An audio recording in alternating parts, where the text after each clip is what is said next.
Глава 8. Крипачарья.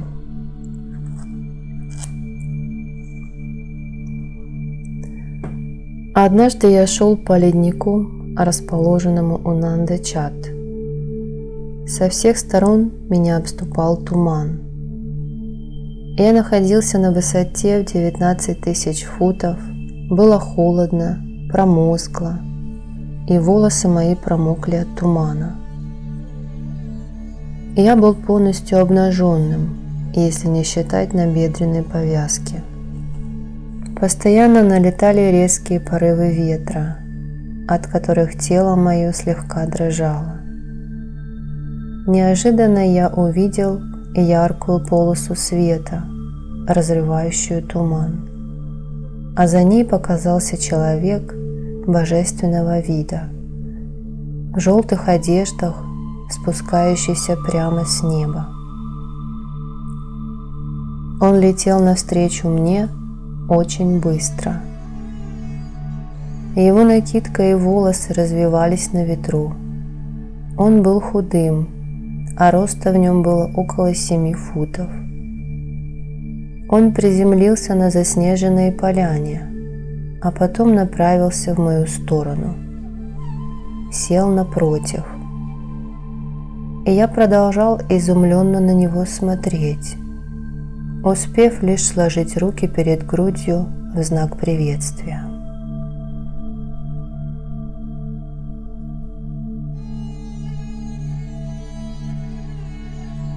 Спустившийся с неба человек молчал.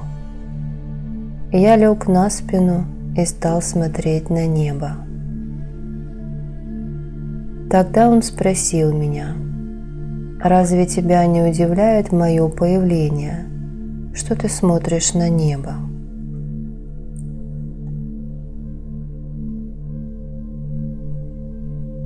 Я посмотрел на него и ответил: «Вы появились и также исчезнете по своему желанию. Сначала мне стало интересно, кто вы, и я посмотрел на вас. Но потом мне захотелось узнать об этом у неба, ведь вы спустились именно оттуда. Много великих святых путешествуют по небу, но эту способность они приобрели благодаря своей благоприятной карме. А у меня другая карма, поэтому я не выражаю интереса к тому, что не принадлежит мне и не может быть моим.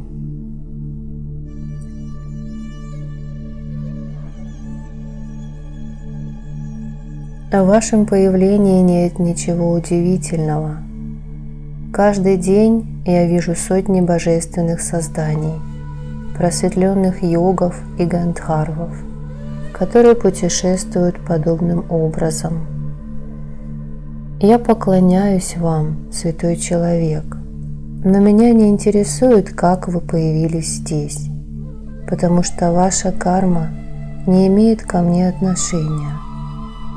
А мне бы разобраться с собственной кармой. Возможно, она у меня тоже неплохая, потому что на пути мне постоянно встречаются просветленные люди. Услышав мои слова, святой рассмеялся, схватил меня за руку и притянул к себе. Его лицо было спокойным и открытым. Казалось, что я уже видел его где-то раньше. Каждое живое существо создает свою собственную карму. От других можно получить только благословение или дар, но не карму. То, что получено от других, получено в долг, а долг придется рано или поздно отдавать. И лишь собственная карма является вечным спутником и вечным попутчиком.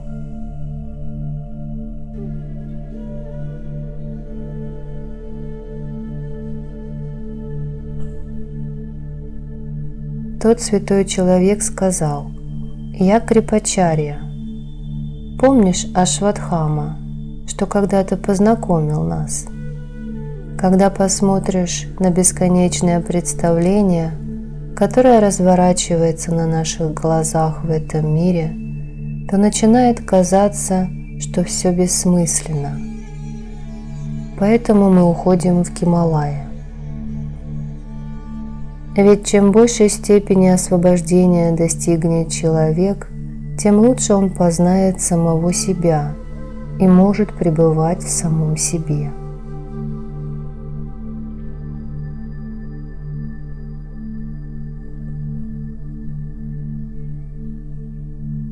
Оттуда мы с Крипачарьей направились к пещере Мадхурдаса.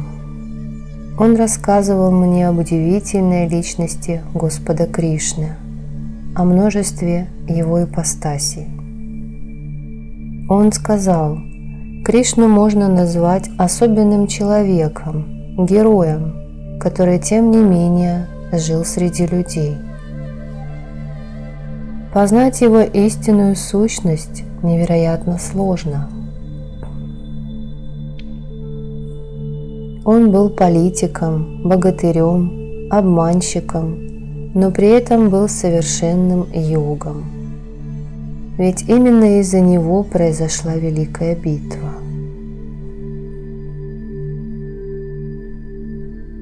И эта битва должна была произойти, потому что гармония в мире была нарушена. Повсюду царили насилие и несправедливость. Люди стали рабами своих желаний. Брат убивал брата. Мало кто уважал честь и достоинство женщины. Сильные издевались над слабыми.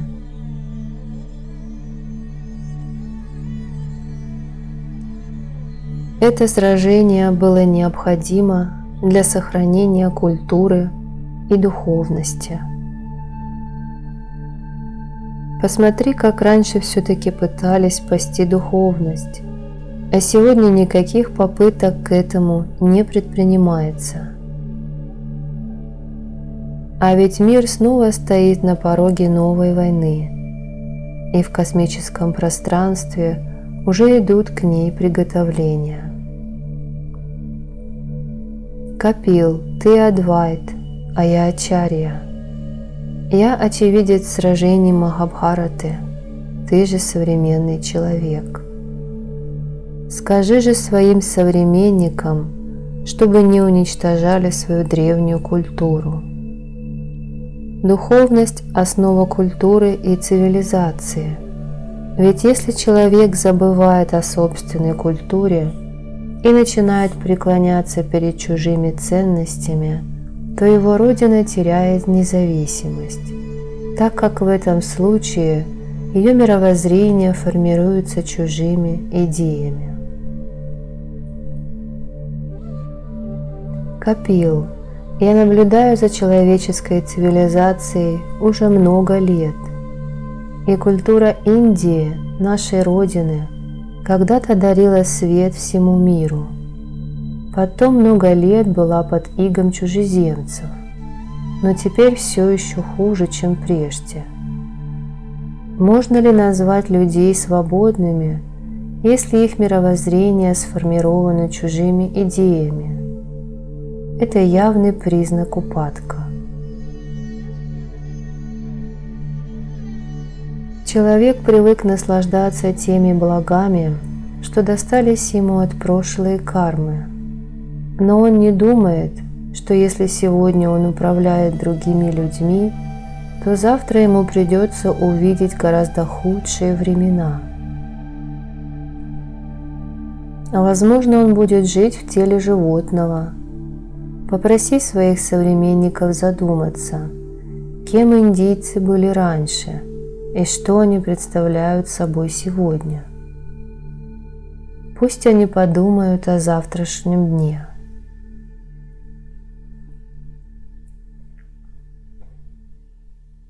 Когда-то великие сражения Махабхараты начались для того, чтобы сохранить культуру и цивилизацию.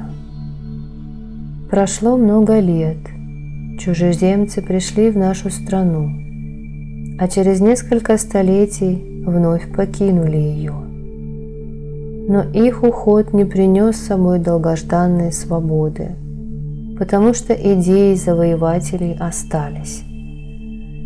И теперь жители Индии собственными руками разрушают нашу цивилизацию. Раньше Индия была не свободной, но в ней горел светильник древней культуры, а сегодня Индия свободна. Она называет себя посланником мира, а сама погрязает в нищете. Как можно накормить других, когда ты сам голоден? Скажи своим соотечественникам, пусть задумаются. И если о себе они не думают, пусть подумают о своих детях. Ведь завтра дети будут проклинать своих родителей, в гневе разрушат их памятники, подобно тому, как твои современники разрушили могилы предков.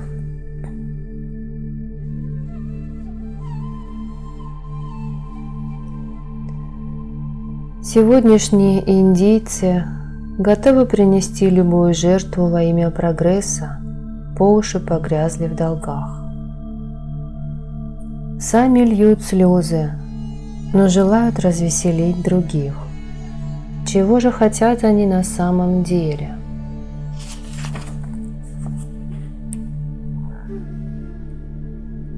Капил, ведь я могу только наблюдать, а ты можешь действовать. Сделай же что-нибудь для нашей страны. Напомни соотечественникам о нашей славном прошлом. Ведь уже и так везде вспыхивают постоянные конфликты, природа протестует против сложившегося положения вещей. Ученые сами роют себе могилу. Однако количество душ во Вселенной неизменно, они перерождаются вновь и вновь. Те, кто вчера сражался в сражениях, описанных в Махабхарате, сегодня живут среди вас. Однако существует огромная разница между цивилизацией древности и сегодняшней цивилизацией. Мы должны спасти нашу страну от угрозы новой войны. Ведь Индия – колыбель духовности, сердце которой – Гималая. Не дадим ей погибнуть.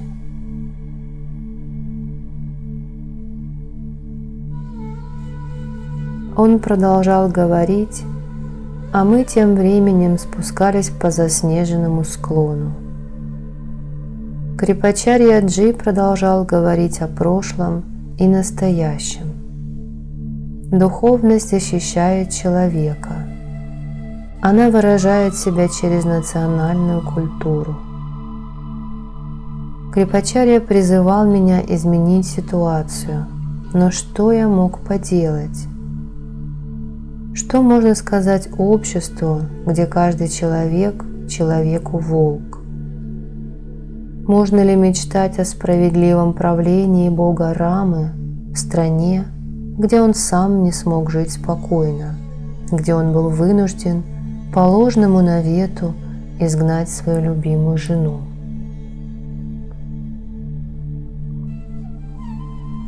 Я же предпочитаю думать о том Раме, который предавался аскезе и боролся с несправедливостью, был готов на все, чтобы вызволить из плена любимую жену, готов был расстаться с собственной жизнью, чтобы спасти жизнь брата. Я думаю о той Индии, в которой даже медведи и обезьяны были готовы вступиться за честь женщины.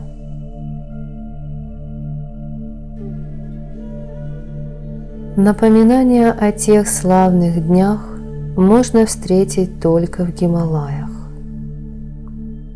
Именно в этих горных пещерах все еще теплится огонь великой индийской цивилизации.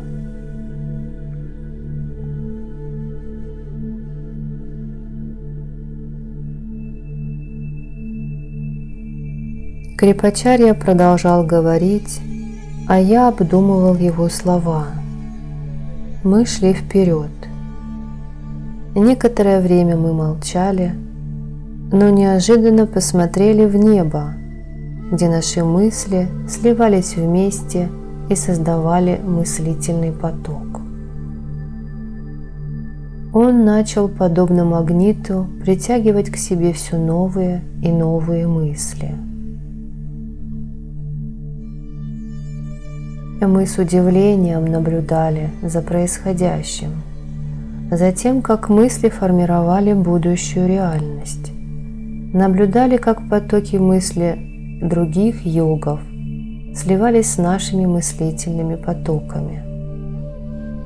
Мы получили мысленное послание от Мадхурдаса Бабы, Сарвешварананды, Рамлала, Кашинатха и других святых. Очень скоро мы встретили двух отшельников. Они поприветствовали нас. Вместе с ними мы дошли до пещеры, где нас ждали другие. Они уже получили телепатическое известие о нашем приходе. В пещере сидела Шантима. Были и другие святые женщины. Шантима припала в приветствии к стопам Крипачарьи. Все присутствующие словно погрузились в волны прошлого. Отовсюду струилась любовь. Как прекрасно выражается духовность в повседневной жизни. В этой ситуации они были просто людьми, связанные друг с другом узами сердечной привязанности. Гималаи с гордостью смотрели на нас сверху, а мы тоже созерцали их красоту.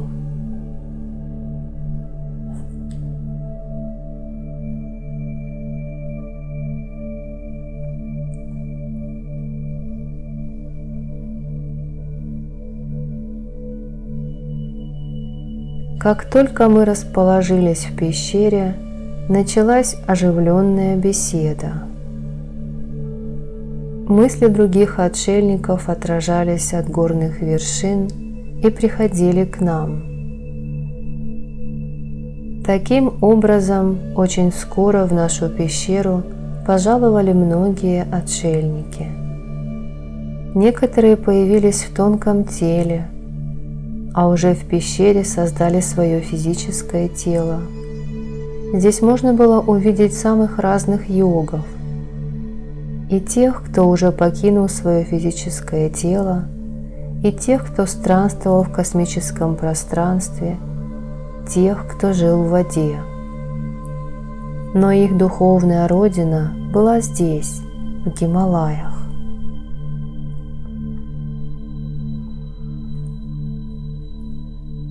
Пришли такие великие пророки и духовные лидеры, как Будда, Махавира, Иисус, Вьяса, Ришабха, Шанкарачарья, Кабир, Гьянешвар, Ширди Сай Баба, Махариши Рамана, Рамануджачарья, Валабхачарья и другие.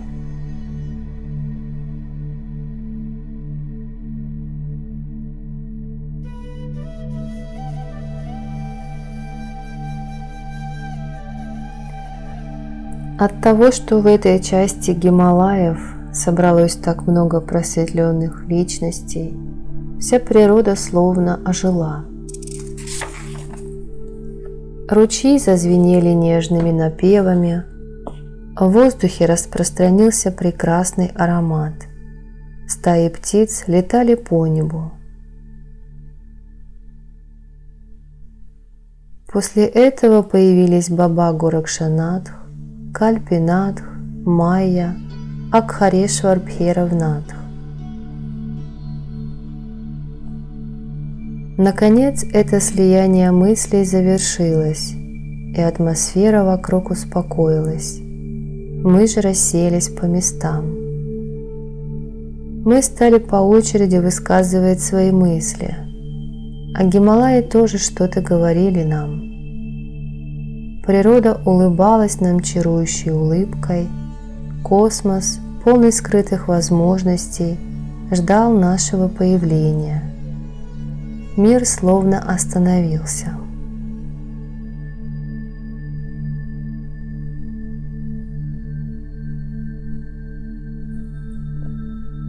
Это была встреча таких просветленных людей, которые сумели подняться над обыденностью, над ограничениями личного и общественного характера. Они заботятся о благе мира и с помощью силы мысли поддерживают в нем гармонию. Эти люди находятся на самой высокой ступени духовного развития. Они могут воплотить в жизнь любое свое желание, создать все, что угодно, сила свое намерения. Для них нет разницы между космическим пространством, водой и поверхностью Земли.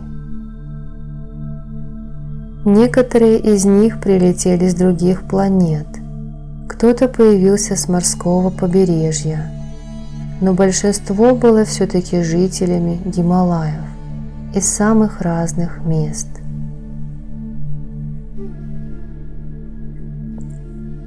Среди них были отшельники и нищие, были последователи всех религий и философских школ, шииты, суфии, христианские священники. Все здесь общались на равных, все умели проникать в тайную суть вещей. И здесь уже не имели значения духовные титулы. Пророки и римские папы были такими же, как и остальные просветленные. И для них все священные книги имели одинаковую ценность. Они думали о благе всех живых существ. Иногда они объединяли свои ментальные усилия, чтобы изменить ситуацию в мире и в очередной раз спасти человечество или указать людям правильный путь. Во время этой встречи все свободно выражали свои мысли, и были они самыми разными, потому что, несмотря на то, что конечная цель у всех этих просветленных личностей была одна и та же, но дороги, которые к ней вели, сильно отличались друг от друга.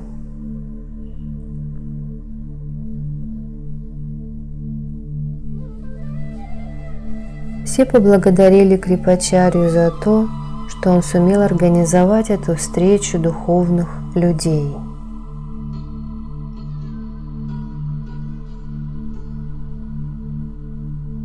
Все присутствующие, и Будда, и Махавира, очень уважали бессмертного йога, гуру Горакшанатха. Критварма представил его Крипачарье. Аватар Баба тоже пользовался всеобщим уважением.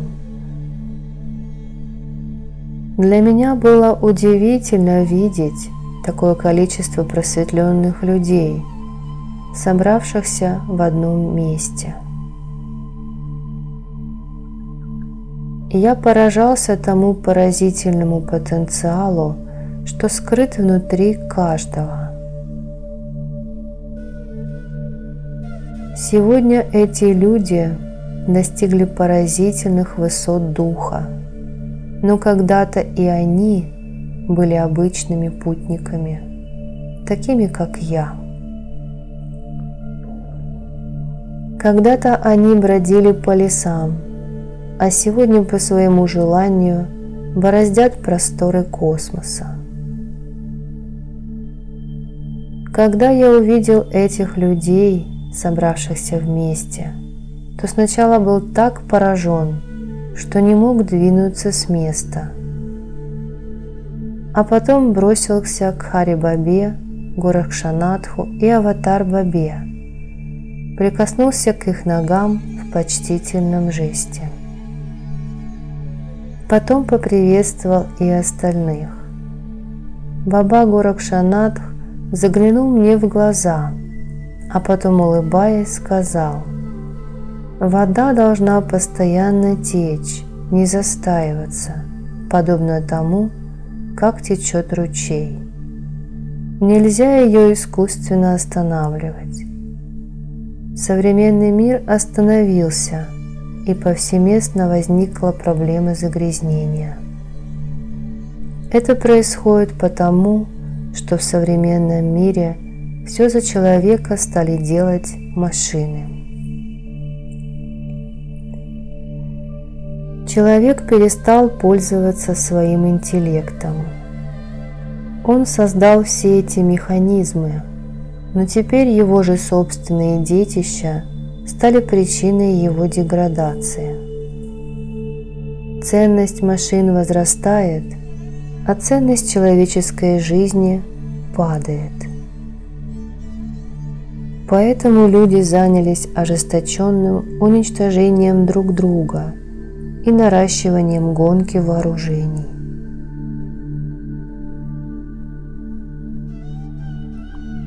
Потом Баба Горакшанатх отошел от меня и, обращаясь ко всем собравшимся, проговорил: «Не будем препятствовать тому, что происходит, потому что это должно произойти. Ведь если эти люди не погибнут сегодня, то они приведут к полному уничтожению следующие поколения».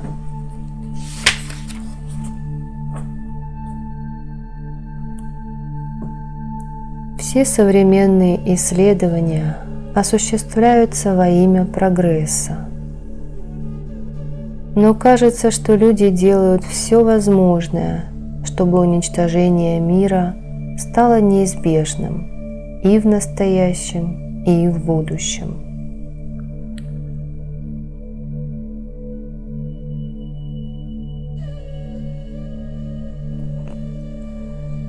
Современный человек продался обществу, семье, работе. Каждого человека оцифровали и оценили.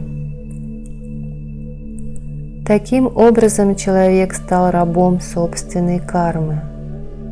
Поэтому и он сам, и все его таланты находятся в рабской зависимости от системы. Ведь он был куплен для выполнения определенной функции. Мы должны представить такого, закованного в цепи человека, его собственной судьбе и думать о будущем, создавать его. Мы должны спасти будущие поколения от этой рабской судьбы. Они должны оставаться свободными и свободно выражать свои мысли. И эти мысли тоже будут свободными. Тогда люди будущего будут жить в гармонии с природой, будут осознавать свою истинную природу. И все мы должны постараться, чтобы именно так и произошло. Мы должны разбудить славное прошлое, остановить настоящее и создать новое прекрасное будущее. Мы должны продолжать свой путь, должны наполнить эти священные гималайские просторы чарующими звуками вины, чтобы прошлое пробудилось, чтобы вновь возродились духовность и культура, чтобы люди снова научились любить друг друга.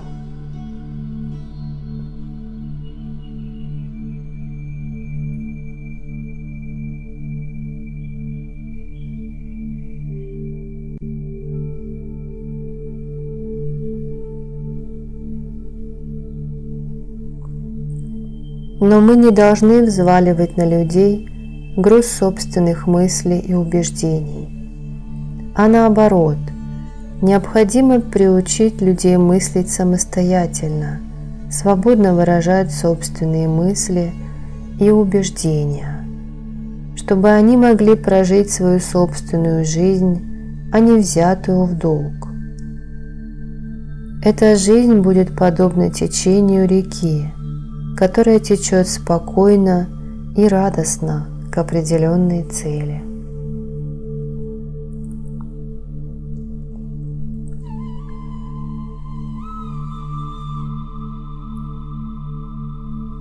Мы должны жить, сообразуясь с законами творения, так как подсказывает нам природа.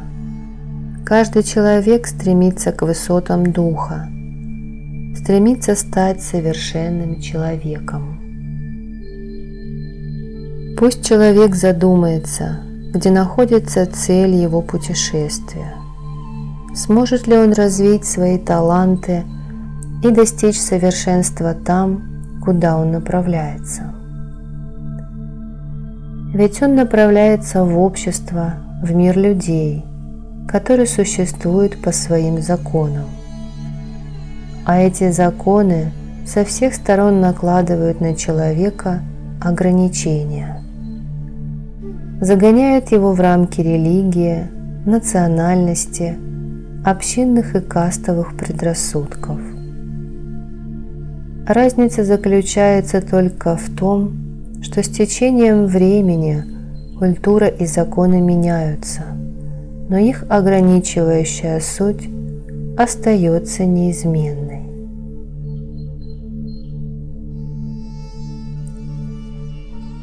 Необходимо отбросить все ограничения, ведь по большому счету в этом мире нет ни учителей, ни учеников. Просто заплутавший путник должен наконец-то пристать к долгожданному берегу. Поэтому заблудившемуся человеку нужно указать путь.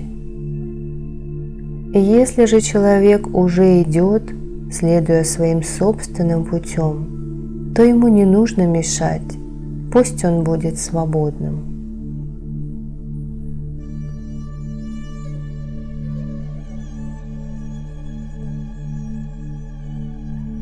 Посмотрите на Горакшанатха, который уже много столетий продолжает свой путь. Он всегда шел вперед, и так будет всегда. И вы тоже должны идти, продолжать свой путь, несмотря ни на что.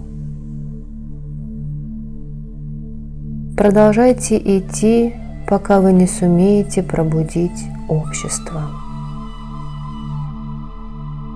Именно об этом и говорят нам Гималаи. И наш долг заключается в том, чтобы донести до будущих поколений эту весть.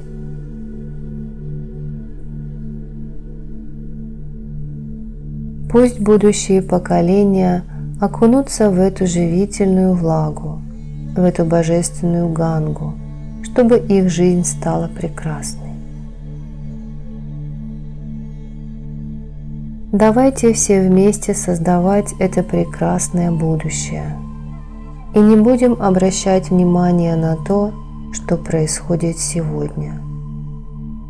Не стоит переживать из-за достижений современной науки. Мы можем с легкостью дать отпор призраку новой мировой войны, лишить оружия, созданное учеными, его разрушительной силы.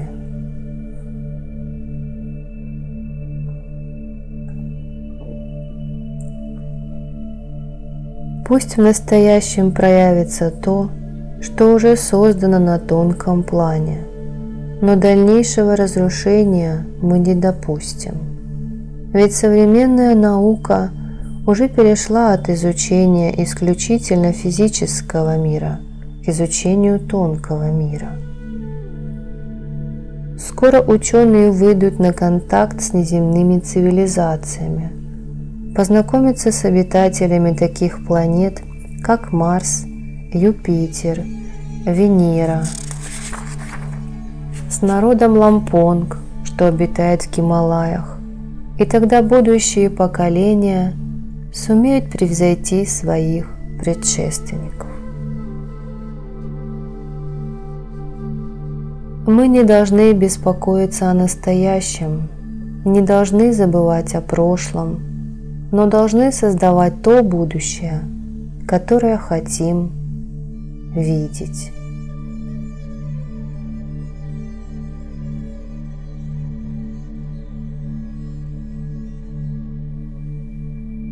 Крипачарья Джи. Вы хотите воплотить в жизнь то, о чем говорят Гималаи. Прежде вы появлялись в разных образах, как реальных, так и литературных. Но даже тогда, когда вы жили в обществе, вы стояли как бы вне его. Теперь необходимо такое воплощение, которое было бы чем-то совершенно особенным. Необходим человек, который услышал бы стоны обиженных, который принимал бы эту боль близко к сердцу. Люди мечтают увидеть такой положительный пример героя, но не могут его найти. Они лишь представляют себе этот образ героя, не находя его в реальной жизни. Они вспоминают о вас, ищут вас в Гималаях и на небе. Поэтому хватит прятаться в гималайских ущельях. Выходите, наконец, к народу. Земля уже давно просит о вашей поддержке. Некоторые нечистоплотные люди используют память о ваших воплощениях в своих корыстных целях, распространяя повсюду насилие и беззаконие. Например, одно из ваших воплощений – Хедия-хан. Какой-то юноша провозгласил, что именно он и есть этот Хедия-хан, и заставляет людей поклоняться ему, пользуясь вашим именем, собирает с людей деньги. И он теперь не один такой. Кажется, что появилась новая мода объявлять себя воплощением божества и под этим прикрытием отбирать у людей деньги и пользоваться их безграничным доверием. Эти проходимцы прикрываются именами просветленных и делают все, что им заблагорассудится. Страсть к накоплению стала их девизом. А теперь вам решать, что делать в такой ситуации. Вы очень часто спасали людей и здесь, в Гималаях, и на берегах Нормады. Я думаю, что для вас настало время покинуть гору Дронгири и спуститься к людям. Несомненно, вы неиссякаемый источник вдохновения для тех, кто стремится достичь высот духа. Природа, казалось, тоже внимала этим возвышенным словам. Нас окружала дивная красота, быстрые ручьи, которые питаются талыми снегами, гирлянды из снега и сосулек. Журчание ручьев отдавалось в сердце прекрасной музыкой. Эти ручьи и горные речки спешили как можно скорее спуститься с гор, чтобы донести до людей все то, о чем говорят Гималаи. И я сидел, словно растворившись в океане любви и нежности. То здесь, то там поднимались волны мысленных вибраций, хотя не было больше произнесено ни слова. Вокруг нас был океан такой безграничной любви, что словами это выразить невозможно. Это было бездонное, спокойное, бескрайнее море. Я был очень счастлив, потому что увидел, что просветленные обитатели Гималаев хотят донести свои знания до обычных людей.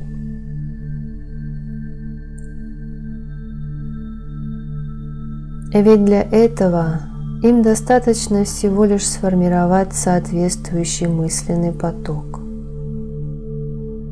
Но уж если просветленные отшельники решили сами вмешиваться в дела человечества, то тогда успех этому начинанию был обеспечен. Только они могли спасти человечество от грозящей ему гибели. Появилась надежда, что люди научатся жить, не только руководствуясь своими эгоистическими интересами, но и друг для друга.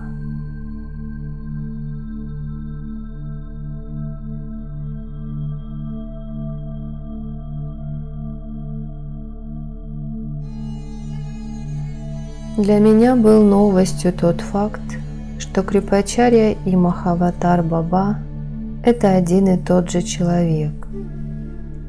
И Хедия Кхан – это тоже он.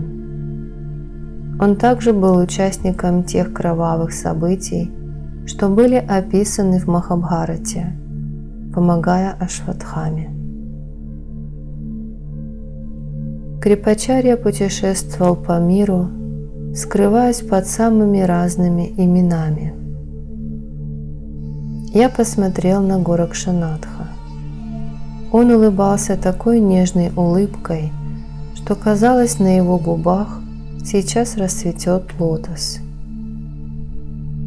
Здесь присутствовали два великих героя Махабхараты – Аватар Баба и Маха-Аватар Баба.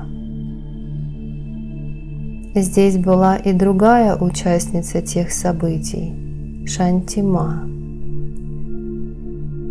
Итак, здесь находились 3 человека, что были очевидцами того, что было описано в Махабхарате. Один из них был провозвестником мира, другой – отважным воином. Оба они были наставниками воинов, принимавших участие в этой легендарной битве. Один из них призывал к миру, а другой был символом бесстрашного воина.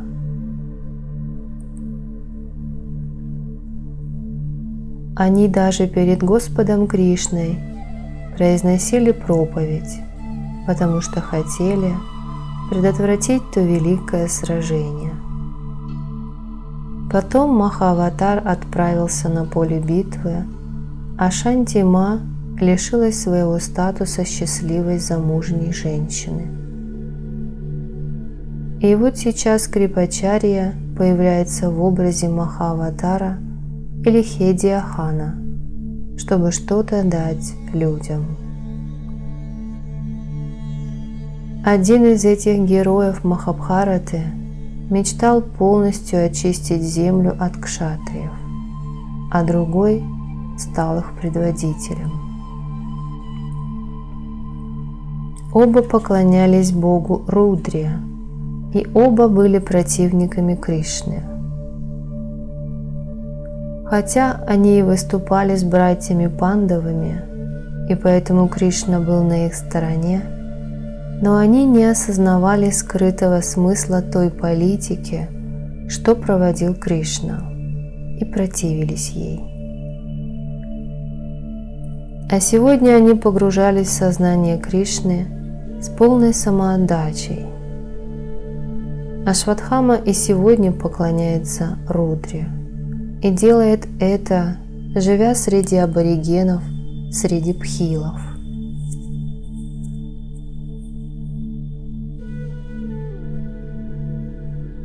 Гуру Горакшанатх смотрел на бескрайнее небо, на то, как разноцветные лучи отражаются от его поверхности и раскрашивают небосвод в яркие цвета.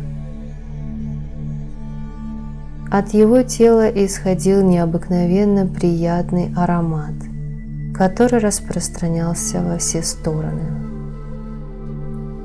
Казалось, что в этот момент он является настоящим воплощением красоты.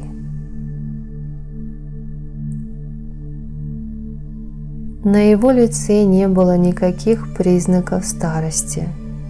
Наоборот, выражение его лица было выражением лица шаловливого ребенка.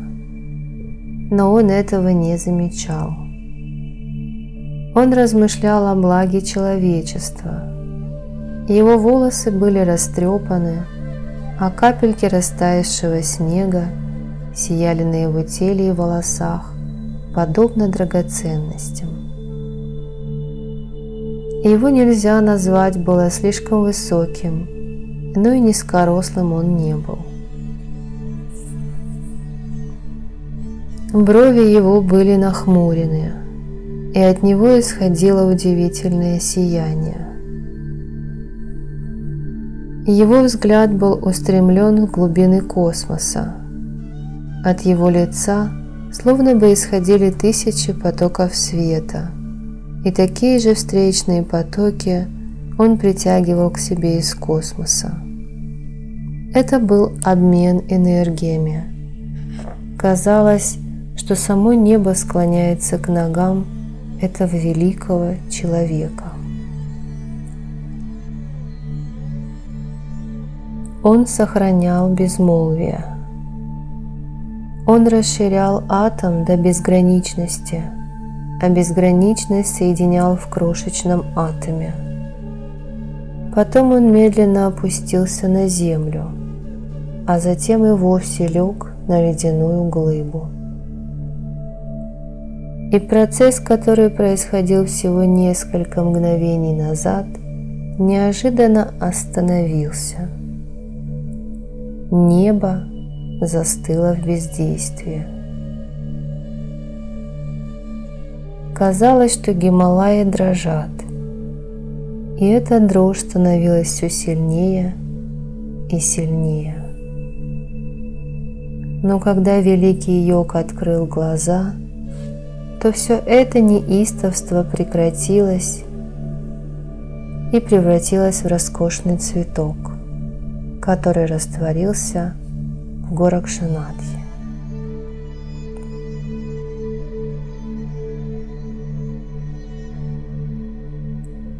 Мадхурдас Баба позвал всех обедать.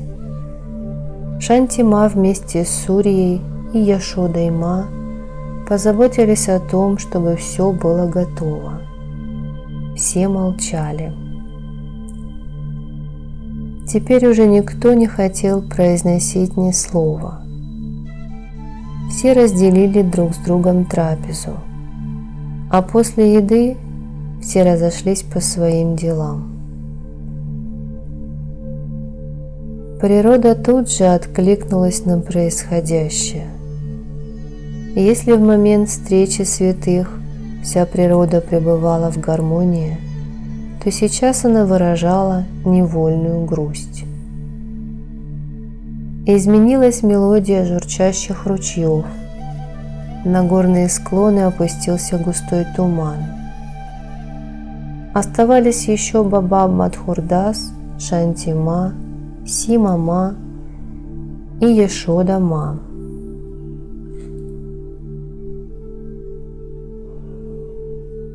Мадхурдас Баба посмотрел вниз на мир людей и сказал: человек снова находится на краю гибели. Кровавая битва, описанная в Махабхарате, продолжалась всего 18 дней. Не менее известная битва между богом Рамой и Раваной продолжалась всего 10 дней. Первая и Вторая мировая война продолжались несколько лет.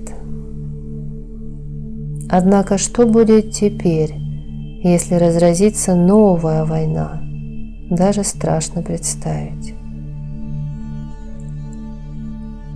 Человек должен наконец-то поставить все свои изобретения на службу созидательным силам, а для этого ему придется изменить свое мышление.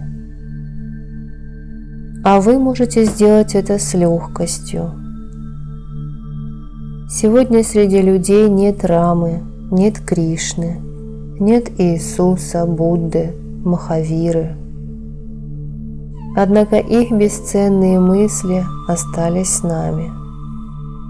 И если все эти мысли объединить и направить в одном определенном направлении, то я уверен, что все они тотчас же одержат верх над разрушительными достижениями науки. Таким образом можно изменить направление, в котором будут двигаться все последующие поколения. И тогда мы сможем помочь нашему миру. Но что я могу сказать Горакшанатху Бабе или Крипачарье? Я приду туда, где во мне будет необходимость, но больше я не хочу быть пленником в сетях этого мира. Все это в прошлом.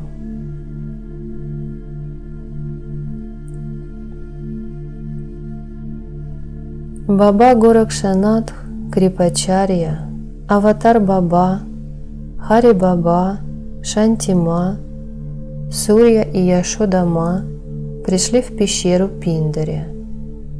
Там неподалеку шли работы по строительству храма. Какое-то время мы провели в пещере, а потом отправились в деревню Кхати. Постепенно и остальные пришли туда. Там уже были Нага Баба Сандгири и Симая Майи.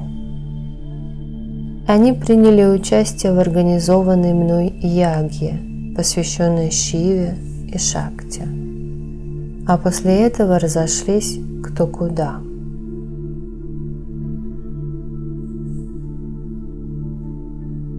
Как повезло жителям деревни Кхати, что им посчастливилось увидеть всех этих великих просветленных.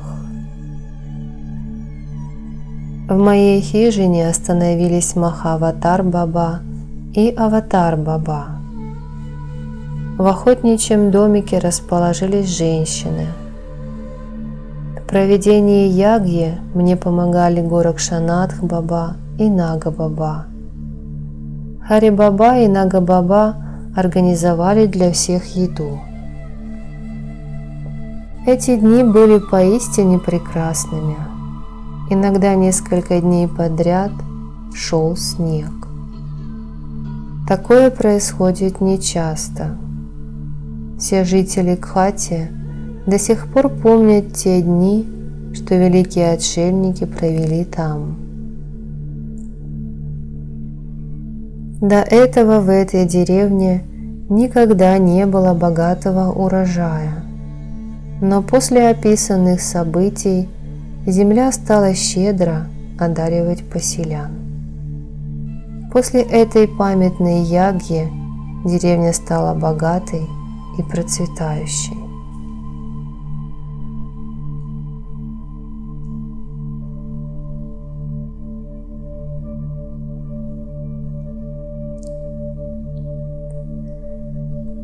На расстоянии в 2,5 километра от деревни Кхати на противоположном берегу реки Пиндари расположена одна пещера.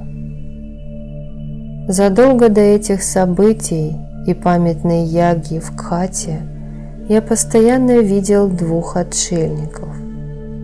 Они или прогуливались вокруг пещеры, или лежали на утесе, созерцая небо. Я тоже иногда проводил целый день на этом утесе. Иногда я смотрел на бурные воды реки Пиндари.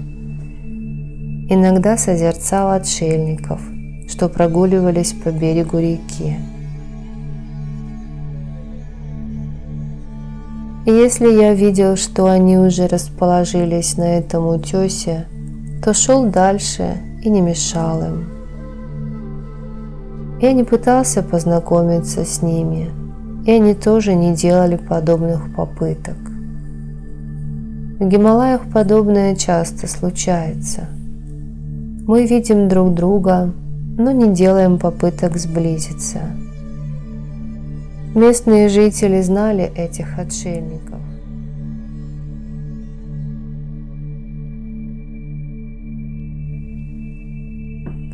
Иногда я тоже приносил им топленое масло, фрукты и молоко.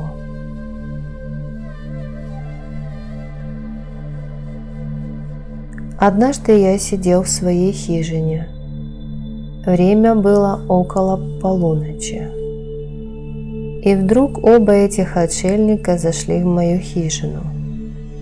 Горела жаровня, а я сидел погруженный в размышления. Хижина была наполнена дымом от жаровни, а в кувшине оставалось достаточно молока. Был и мед.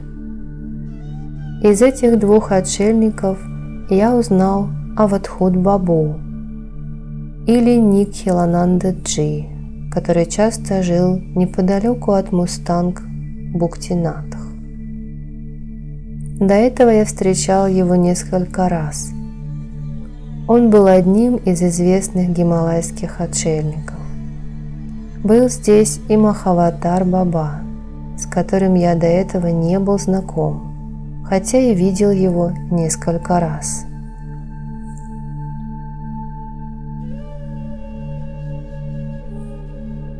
Как только я увидел Махаватар Бабу, то подумал, что уже где-то видел его, но не мог понять, где именно. У него был высокий лоб, волосы растрепаны. Я поприветствовал обоих отшельников. И тогда Свами Никхилананда познакомил меня с тем, кого называли Махаватар Баба. Когда я захотел угостить их хлопьями и молоком, они попросили у меня меда. Мед у меня был в достаточном количестве. Я принес горшочек меда и поставил перед ними. Оба отшельника начали есть его, доставая из горшочка пальцами, пока весь не съели. Махаватар Баба рассказал и о других отшельниках, с которыми я встретился впоследствии. И после этого Махаватар Баба стал частью моей жизни. Он встречался со мной сотни раз после этого. И уже гораздо позже я узнал, что Махаватар Баба и Хидиахан – это два образа, в которых выступает Крипачарья. Но эти два воплощения, эти два человека всегда действуют по-разному. Махаватар был последователем Господа Кришны, а Хидиахан поклонялся Рудре. Один из них соблюдал шиваитские ритуалы, а другой практиковал крия-йогу, начало которой положила флейта Кришны.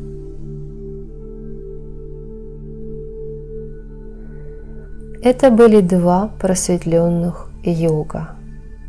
но они попеременно находились в пробужденном состоянии. И если один бодрствовал, то другой в это время находился в состоянии глубокого сна. 50 лет назад Хедиахан бодрствовал, а до этого Махаватар Баба. Потом, после Хедиахана, пробудился Махаватар Баба, а Хедиахан исчез. Но иногда можно увидеть то одного, то другого попеременно. А когда мы встречались с Крипачарьей, то не было ни Махаватара, ни Хедиахана.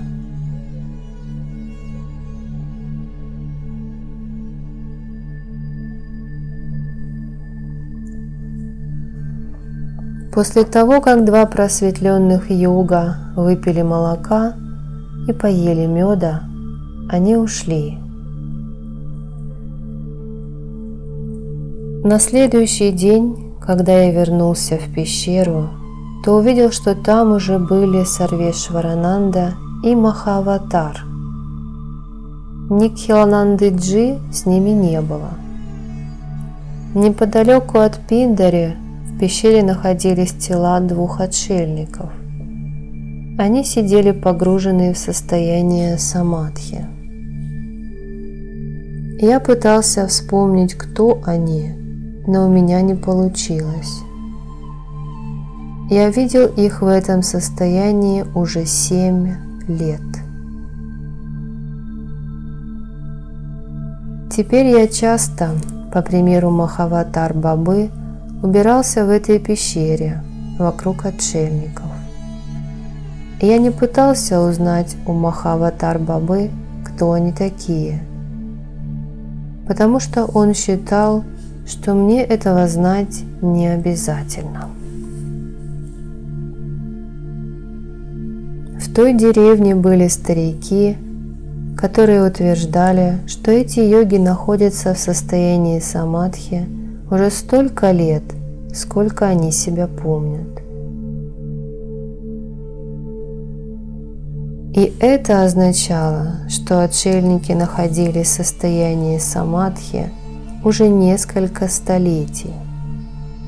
Когда они вновь вернутся в свои тела, чтобы что-то дать этому миру, неизвестно, потому что у гималайских йогов есть обыкновение не мешать другим йогам и не пытаться ничего выяснить о них.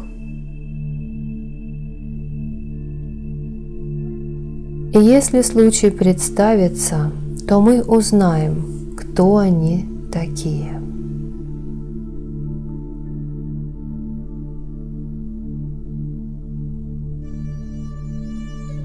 О чем говорят Гималаи и что они могут нам дать? И если вы зададите им прямой вопрос, то они обязательно ответят. После того, как я познакомился с Махаватар Бабой, мы стали проводить с ним много времени. Сидели на камнях и часами говорили об Адвайте. Говорили о карме, о жизни и смерти. У него обо всем было очень взвешенное и четкое мнение. Особенно часто он обсуждал важность йоги в человеческой жизни и ту прямую зависимость, что существует между поступками человека и его последующей жизнью. Йога – это когда человек сознательно пожинает плоды собственной кармы. Жизненная активность затягивает человека в собственные сети. Но йога освобождает человека от этих пут рождения и смерти. И от самого человека зависит, какой путь ему выбрать.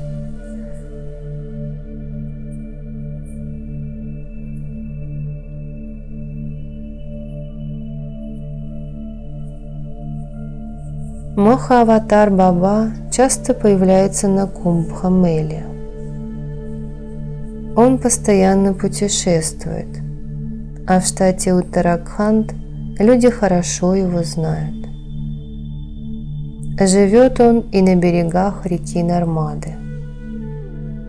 Его любимое место – Каши, но сейчас его чаще всего можно найти в Гималаях, в пещере неподалеку от Пиндари.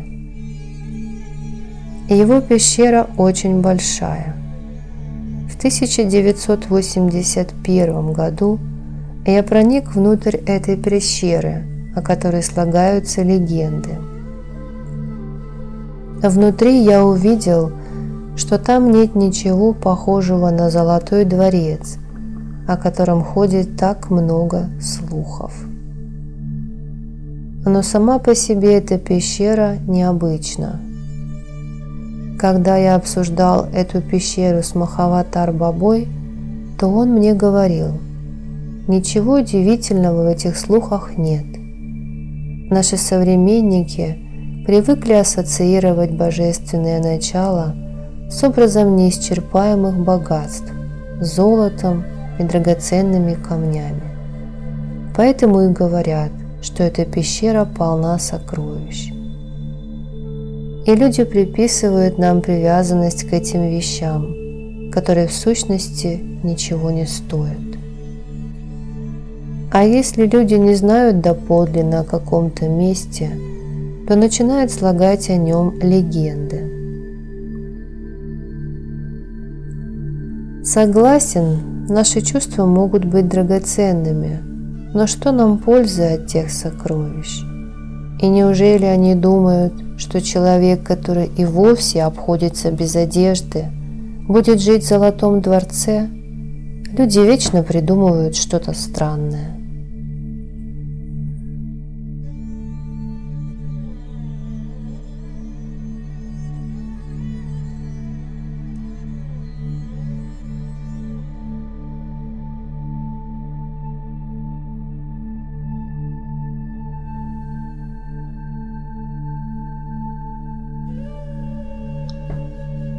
По дороге к Сьяхи-Деве у него была еще одна хижина. Часто я встречал и Латурия Баба, Самбари Баба и Хедия Хана. Этим людям нравились такие места, как Каличаур, Сурья-Деви, Кайлас, горы около Бхимтала и Кадхкарья. В пещере, расположенной выше деревни Кхати, всегда жили отшельники. Раньше они были почти обнаженными, и только после моих упорных настояний прикрылись подаренными мною накидками. Теперь я уже привык каждый раз, когда приезжаю в Гималаи, брать с собой теплую одежду и накидки, которые я настоятельно пытаюсь вручить отшельникам.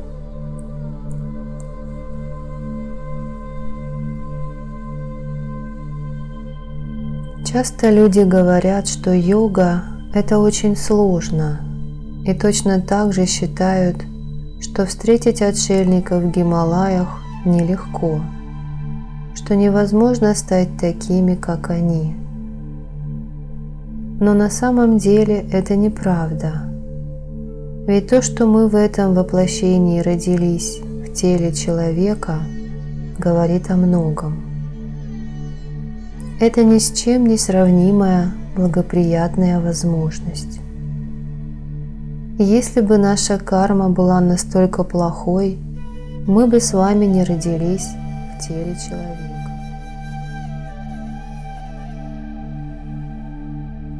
Поэтому мы обязательно должны воспользоваться такой уникальной возможностью. Но если перед вами появится кто-то, кто будет утверждать, что он – это Махаватар, Сарвешварананда, Рамлал Прабху, Сундарнатх или какой-то другой прославленный йог, то вы посмеетесь над этим человеком и прогоните его прочь. Будете говорить: «Надо же, какая наглость называть себя Махаватаром». А может быть, это как раз и будет Махаватар Баба. Поэтому всегда будьте внимательны. В любой момент вы можете встретить в Гималаях кого угодно. Он будет странствовать по горам, по виду ничем не отличаться от обычного отшельника. Если вы будете искать истину, то вам обязательно встретится кто-нибудь из настоящих йогов, который откроет вам тайны, скрытые под видом самых обычных вещей и событий. Вы не можете достичь просветления, сидя на берегу священной Ганги и ничего не делая. Рано или поздно вам придется прыгнуть в воду. То же самое относится и к святым отшельникам. Даже если я вас с ними познакомлю, ваш скептически настроенный ум не согласится признать их святость. Ведь вы привыкли сомневаться буквально во всем и ничему не верите, пока не получите достаточных доказательств. Поэтому вам придется самим искать таких просветленных людей. Ведь они не будут позориться, представляясь вам сами. Да и я не захочу плодить в ваших душах сомнения, знакомя их с вами. Однажды я познакомил Хари Бабу с людьми. Их было около 50 человек. И среди них были профессора, политики, чиновники, бизнесмены. Они задали ему огромное количество вопросов, которые умными никак не назовешь. Например, они спрашивали Бабу о возрасте. К сведению, Хари Баба выглядит максимум на 50-58 лет. В ответ на многие вопросы он просто улыбался. Поэтому о настоящих йогах обычные люди не знают. Не знают подробностей их жизни. Пока Сай Баба жил среди людей, никто не обращал на него внимания. Но когда он стал знаменит, как великий просветленный, встретиться с ним стало очень сложно. Пока он не стал знаменит, он был свободен, бродил по миру, ночевал где придется. Но впоследствии он лишился этих радостей. Жизнь загнала его в ловушку. Тогда ему пришлось жить по расписанию, в определенное время принимать пищу, в определенное время медитировать.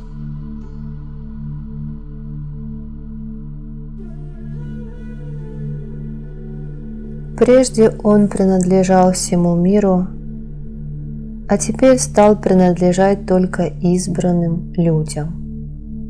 Вот так изменилась его жизнь. Люди думают, что могут подчинить святого своей власти и своему распорядку. Ведь это люди должны подстраиваться под распорядок святого. И только тогда они смогут приподнять покров, скрывающий истину. В противном случае они не смогут избавиться от сомнений и потеряют даже то, что уже достигли на духовном пути.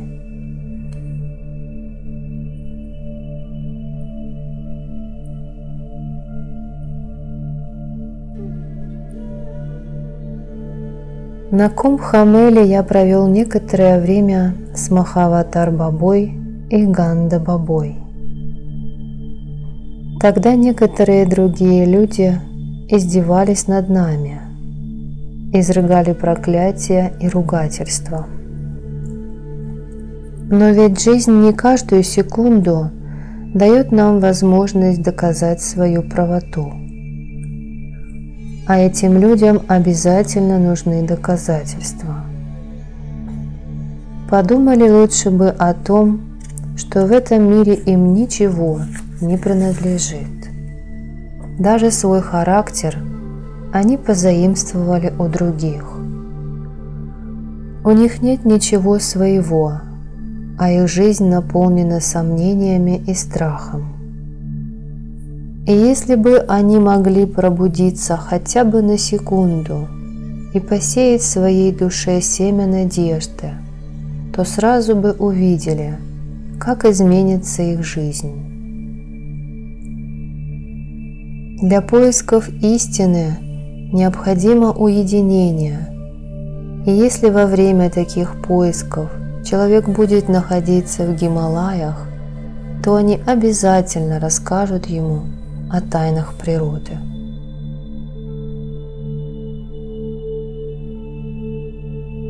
Наверняка мои читатели знают о том, что происходит, когда перед человеком возникает та или иная проблема.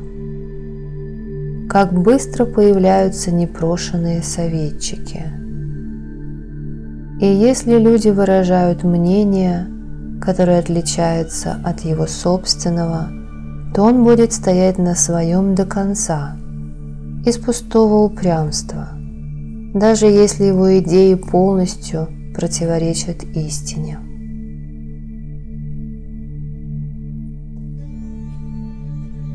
Поэтому я хочу дать вам совет. Прежде всего, укрепитесь в собственных убеждениях и захлопните двери сомнению.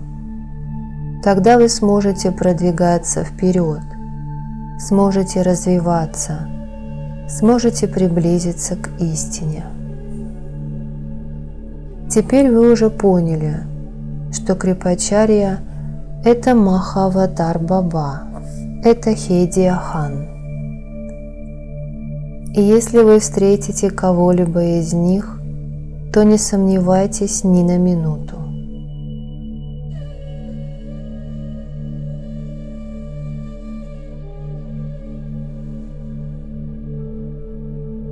Об этих трех ипостасях одного и того же святого люди знают повсеместно в таких районах, как Раникхет и Кумаон. Вообще-то с их именами связана почти любая гора в Гималаях. Но есть и особенные места, где их можно встретить с большей долей вероятности. Например, Маркандея Риши Кунд. Это место расположено по дороге между Найниталем и Кадгодом Чунги-Чауки. И есть и Тапт-Кунд, расположенный по дороге в Пиндаре. Именно там Хедия-хан своими руками установил изваяние Шивы. Именно в этих двух местах я встречал Хедия-хана. Хедия-хан был одет в просторный халат, а на голове у него была шапочка, которая спускается до шеи. Обычно его одежда белого цвета, как у Брахмачари. Он постоянно совершает какие-то чудеса, и все люди в районе Кумаона знакомы с его мягким характером, добротой и видели те чудеса, что им являет.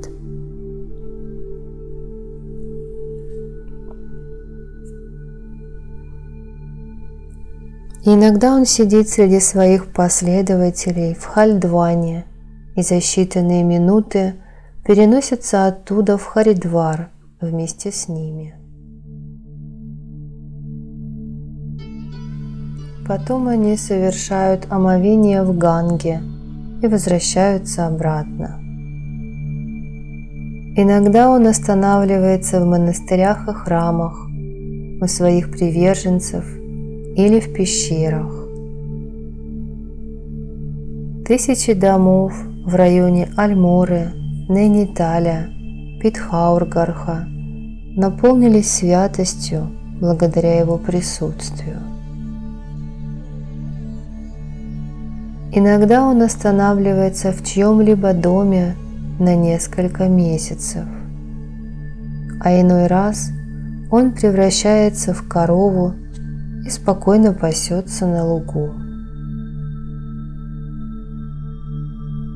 И если в такой момент к нему кто-то обращается, то он снова принимает человеческое обличье и соединяет руки перед грудью в традиционном приветствии.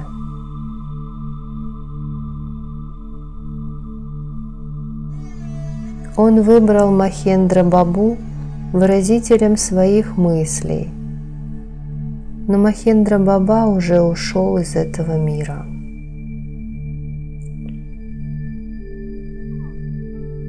Махаватар Баба никогда не носит одежду, кроме одной набедренной повязки. Правда, сейчас он стал повязывать вокруг талии толстую шаль. Он тоже нашел выразителя своих идей. Это господин Лахири, который служил ему своего рода рупором в мире людей. Но господин Лахири тоже покинул этот мир. Крипачарья-джи всегда одет в желтые одежды.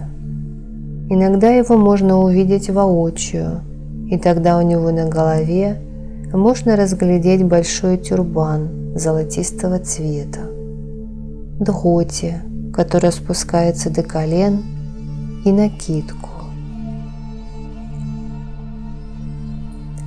Хедиахан часто ходит, склонив голову.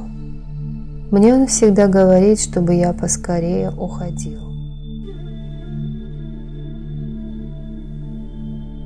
А Махаватар Баба, наоборот, всегда прижимает меня к груди и не отпускает. Иногда они появляются друг за другом очень быстро. Не успевал я еще проститься с одним из них, как тут же встречал второго. Долгое время я тоже пребывал по этому поводу в сомнениях, пока Горакшанатх-джи их не развеял.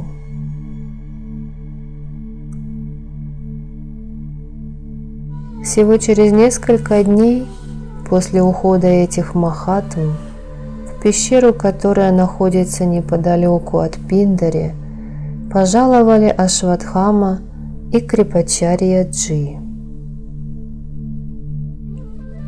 Я был поражен до глубины души, когда увидел этих двух великих святых, стоящих предо мной, облаченных в желтые одежды. Крипачарья выглядел довольным и смотрел по сторонам, словно что-то выискивая. Ашватхама, напротив, выглядел немного подавленным, будто что-то потерял. И я впервые увидела Ашватхаму-джи в Гималаях. Для меня это также была первая возможность услужить великим йогам.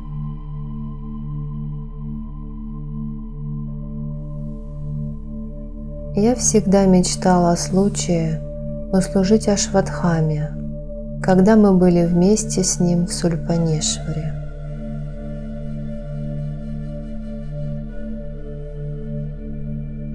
Жители деревни Кхати создавали храм Бхагавати-ма в Пиндаре. Вместе с Чанчал-синхом и Мангал-синхом на строительстве трудилось еще 10 человек. Я велел Пратап-Синху принести воды, и тогда все они прекратили работать, прибежали к нам, готовые выполнить любое желание высоких гостей. Мангал-Сингх расстелил тигриные шкуры у входа в пещеру на солнце, и мы расселись на них. Кто-то отправился за хворостом, кто-то за водой, кто-то занялся приготовлением пищи. Когда я зашел в пещеру, то увидел, что там стоит огромный кувшин, полный простокваши, а рядом большой бочонок меда. И я удивился, откуда все это взялось. И тогда я услышал нежный женский смех и понял, что все это появилось благодаря милости Бхагавати Ма. Я был поражен, как двое святых были рады получить в качестве угощения простоквашу с медом. И я тоже поел с ними. Потом пришли еще отшельники. Я немного отошел от пещеры им навстречу, чтобы поприветствовать. Это были Свами Бхаскарананда, настоятель ашрама, где жила Ананда Майи Ма, и Сварупананда Джи, житель Вриндавана. С ними были еще ученики из Америки и Австралии. Через некоторое время пришел и Саньял, журналист из Дели. Я покормил всех гостей медом и простоквашей. Потом все мы на некоторое время пошли на Зира-Пойнт, и там довольно долго беседовали. Потом Свами Бхаскарананда вернулся обратно вместе со своими спутниками. Те, кто занимался строительством храма, вновь принялись за работу, а мы втроем расположились в пещере.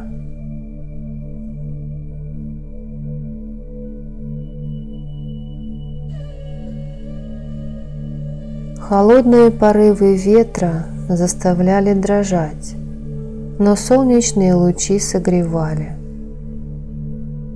Природа всегда говорит так много, но кто ее слушает? Человек не привык к ней прислушиваться и обращает на нее внимание только тогда, когда она начинает бунтовать. Если происходят природные катаклизмы, то человек склонен во всем обвинять Бога. Он проклинает природу, но себя и не думает обвинять. Напротив, человек хочет быть хозяином природы. И если по своей собственной вине человек отступается и падает, то во всем обвиняет судьбу. Через некоторое время Крипачарья сказал: «Когда пришел Ашватхама, я решил, что неплохо было бы навестить тебя.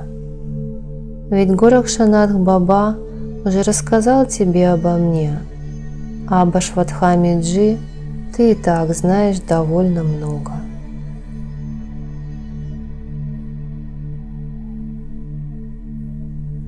С тех пор, как я пришел в этот мир, я мечтал что-то сделать для человечества, и я постоянно что-то делаю. Но я наблюдаю, что одна и та же душа 1000 раз появляется на свет и все время блуждает в потьмах. Поступать так ее заставляет собственная карма. Майя не хочет отпускать ее из своих сетей. Душа перерождается много раз в теле человека, животных, насекомых и птиц. И я всегда пытаюсь указать людям правильный путь. Но так мало я встречаю людей, которые следуют моим советам. До сих пор я встречаюсь с душами тех, кто принимал участие в легендарных сражениях Махабхараты. А ведь в Махабхарате были только Дурьодхана, злодей, и Душасана, который хотел лишить Драупади чести. А сегодня сколько этих Дурьодхан и Душасан?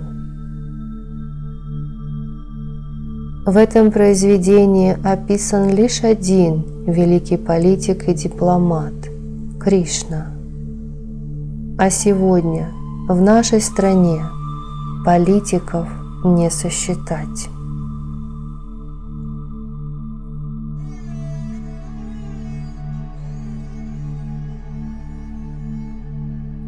Конечно, и тогда, и сейчас существовали сильные страсти, существовали любовь и ненависть. Но разница заключается в том, что современный человек попал в полную зависимость от материального мира, в то время как человек прошлого умел силой своей мысли создавать намерения.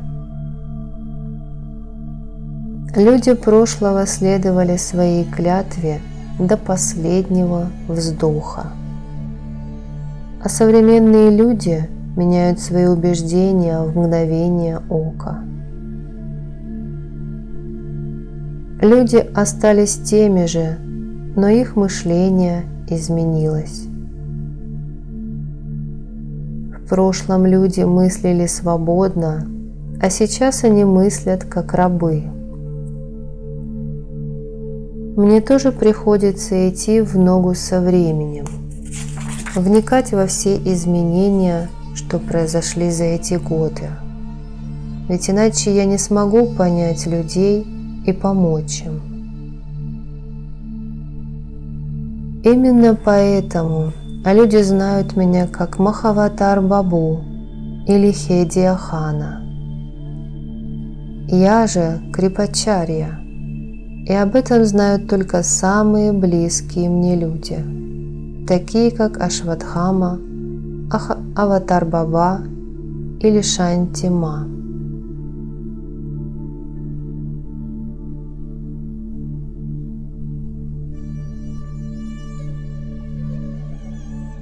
Ведь они тоже жили во времена Махабхараты. Но Ашватхама ничего сделать не может, потому что он даже и не пытается.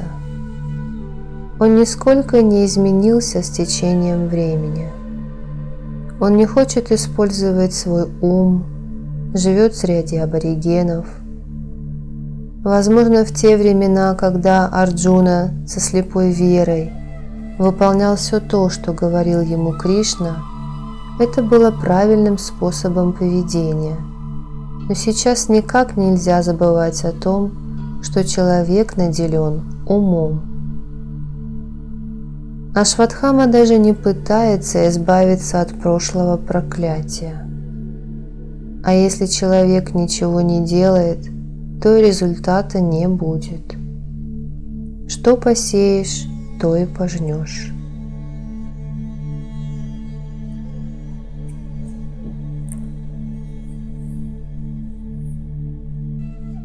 Иногда я принимаю какую-нибудь новую форму и в таком виде брожу по миру. Во времена Махабхараты я тоже был учителем, ачарьей, был приближен к Кришне. Я его одновременно любил и ненавидел, потому что хотя он и был целостной личностью, но он поступал всегда по-разному. Я не поклонялся Кришне, хотя и хорошо его знал. Я был даже противником его идей, однако не имел ничего против него самого. Именно поэтому в том легендарном сражении я не был на стороне братьев Пандавов.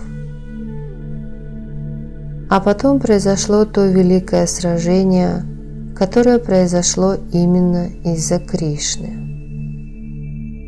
Кришна все это знал заранее. Именно по его вине времена изменились. С тех пор человек перестал жить в соответствии с законами природы. Конечно, предпосылки к этому сложились сами собой, а Кришна лишь посодействовал этому процессу. Ведь он на самом деле не был ни на стороне Пандавов, ни на стороне Кауравов. Он не принадлежал никому, но казалось, что он принадлежит всем. Он делал то, что было необходимо в сложившихся обстоятельствах. Он был одновременно и обычным человеком, и божеством. Он не был ничьим сыном и не был чьим-то созданием. Он не любил ни Арджуну, ни Яшоду. Он был всепроникающей сущностью. Иногда он, подобно трусу, покидал поле боя, а в другое время поступал как настоящий герой. Он был и учителем, и учеником. Он жил и на небе, и в воде. При желании он создавал несколько тел одновременно. Он был со всеми своими возлюбленными, но то была только его иллюзорная форма. Он никогда не расставался со своей флейтой, с короной и с павлиньим пером. Его флейта издавала такие чарующие звуки.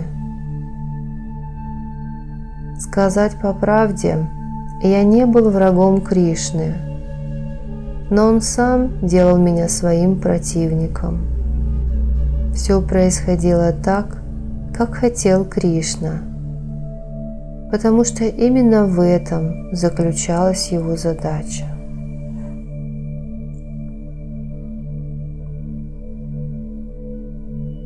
И если бы не было меня, Бхишмы, Дроны и Карны, то братья Кауравы не вступили бы в битву.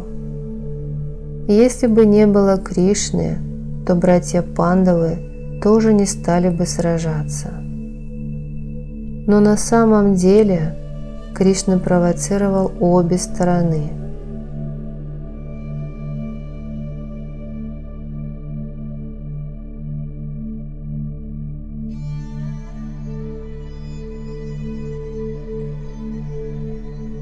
Именно поэтому, находясь на поле сражения, он и стал провозвестником Бхагавад-гиты.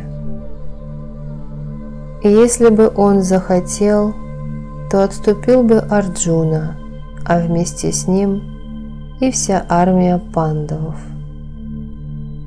Но Кришна решил изменить историю.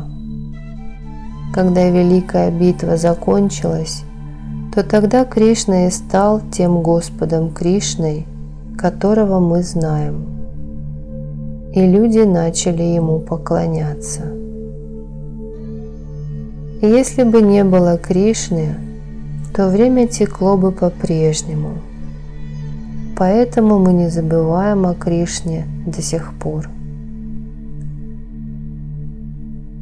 До сих пор персонажи Махабхараты бродят по этой грешной земле.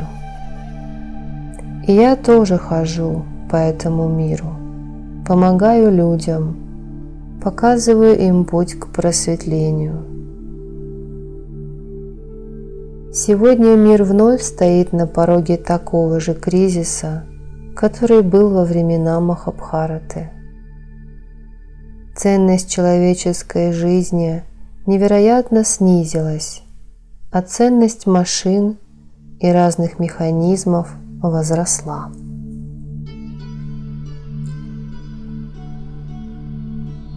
Некоторое время я проявлял себя через Махаватар Бабу потом через Хедия Хана. В образе Хедия Хана я бродил по миру, играл, изучал его тайны и тайны современного общества.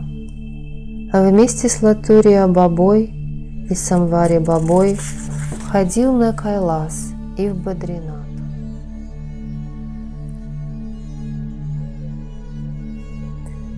Вместе с Нараяном Свами, Параманандой, Гангагири и Симарам Бабой обошел все Гималаи.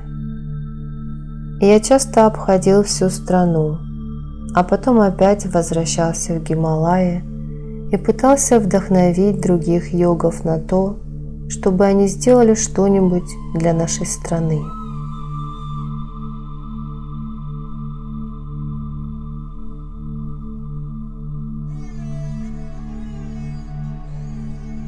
Я побуждал Джангам Бабу, Хансешвар Махараджа, Мохандаса, Манджу Маланга, Кришну, Према, Нирбалу Бане, Веджнатха Гири, Махадева Гири и других отшельников спуститься с гор к людям. Каким прекрасным было время, проведенное с великими отшельниками. Но постепенно все они покидали меня. Я становился все более и более одиноким. А Майя все больше и больше затягивала меня в свои сети. Тогда я решил исчезнуть из мира, как Хедия Хан, и ознакомился со своими желаниями своих друзей. В то время муссоны были неожиданно сильными. От дождей все реки вышли из берегов. Я медленно продвигался в сторону Джаул-Деви Сангам. За мной шли тысячи людей. Многие из них плакали, другие попеременно погружались то в океан надежды, то в океан отчаяния. Раньше эта местность попадала под юрисдикцию области Альмора. Пал Раджа из Аскота тоже не находил себе места. Местный глава полиции предпринял все, что мог, чтобы остановить меня, но у него ничего не вышло. Я медленно продвигался к своей цели вместе с другими отшельниками. Я пришел в место слияния рек, туда, куда и стремился. Посмотрел на гору Кайлас. В то время дождь прекратился, и уже близился вечер. Я сидел, наблюдая за заходом солнца, а потом, когда солнце зашло, я встал.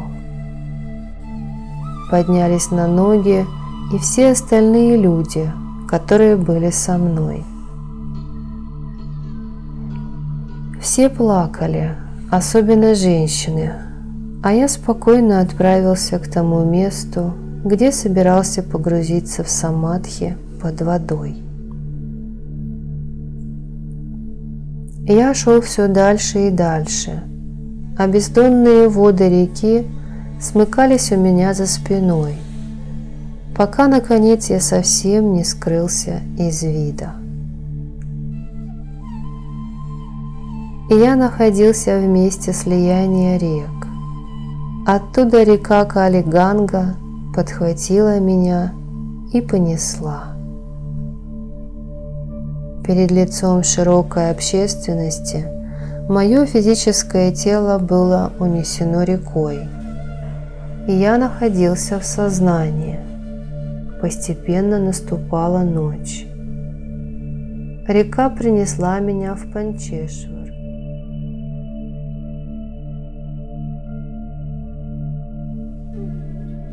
С одной стороны был Непал, с другой – Горакхтхуни. Именно Горакхтхуни притягивала меня. Я вышел из воды попрощался с рекой, которая мне помогла, и отправился именно в ту сторону. Теперь я уже был не Хедия-хан. Вся моя одежда утонула в реке. Теперь я стал Махаватар-бабой. Несколько дней я отдыхал в горах Дхуни. Потом ко мне начали приходить люди.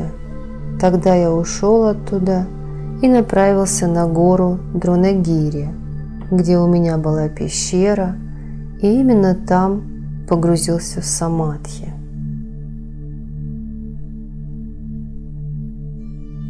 Я освободился от своей прошлой кармы, отбросил старую одежду и утонул в своей прошлой жизни.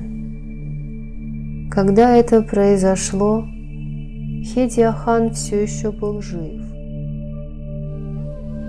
Но потом, через 50 лет, я был поражен, услышав, что он достиг большой известности, пользуясь моим именем. Возможно, он стал жертвой общества, но, конечно, все это неправильно. Зачем он портит собственную карму? Эта душа плетет вокруг себя паутину, в которой запутывается сама. И все это ради денег. Но он умер уже в тот день, когда начал прикрываться моим именем. А я жив, и имя мое живет. Он же умер уже давно.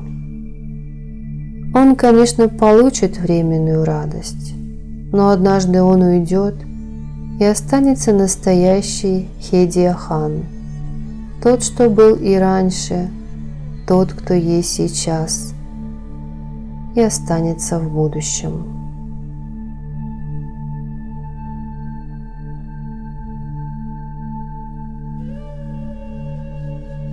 Когда наступил вечер, оба божественных йога ушли. Я проводил их до пещеры Бхандар. Потом они зашли в эту пещеру и скрылись из глаз. Пещера Бхандар простирается на много миль в 3 направлениях. Она расположена на расстоянии 2,5 миль от охотничьего домика Бхарукия по дороге в Пиндари. Вход в пещеру обычно бывает завален снегом. Махатмы часто приходят в это место. Здесь очень много медной посуды, которая хранится в пещере с незапамятных времен. Когда святые исчезли из вида, я вернулся к себе. Я думал о величии человеческой жизни, ведь человеческая душа может вырваться из сетей майи, достичь просветления и погрузиться в тот океан, который содержит в себе все. С другой стороны, в этом океане нет ничего. Погрузившись в океан вечной жизни, человек сам становится бессмертным. Но современные люди, узнав лишь малую толику великого знания, начинают считать себя выше остальных, объявляют себя божествами, обманывают весь мир и вместе с ним и самих себя. Они считают себя умными, но может ли быть умным человек, который обманывает самого себя? Они окружают себя стенами лжи и таким образом уничтожают истину.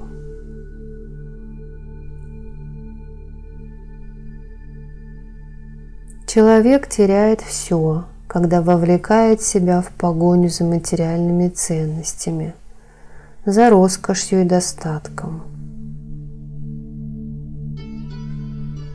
А если это происходит тогда, когда он уже все узнал, что такое истина? Он использует свои сверхъестественные возможности, чтобы добиться материальных благ, и, поступая так, теряет самого себя. Он уже не тот, что был раньше, но и просветления он не достиг. И всю свою жизнь он проводит во лжи, пытаясь выдать эту ложь за истину. Постепенно это входит у него в привычку. А когда человек хочет вырваться из этой паутины, которую он сплел, чтобы в нее попались другие люди, не может этого сделать. И до самой смерти ему не суждено вырваться из этой паутины.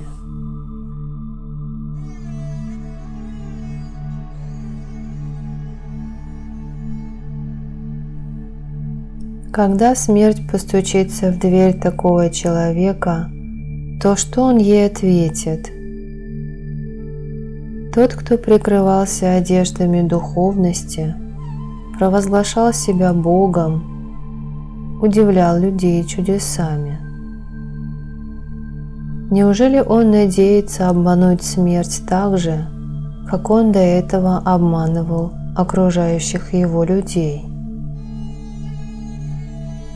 И та карма, которую он создавал себе такими поступками, приведет его впоследствии в такое место, о котором он и представить себе не мог.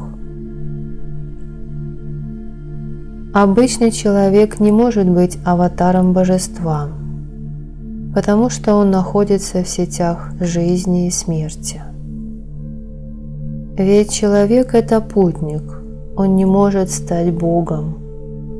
Он лишь часть мироздания, хотя и может достичь просветления. А для этого ему придется потерять себя прежнего.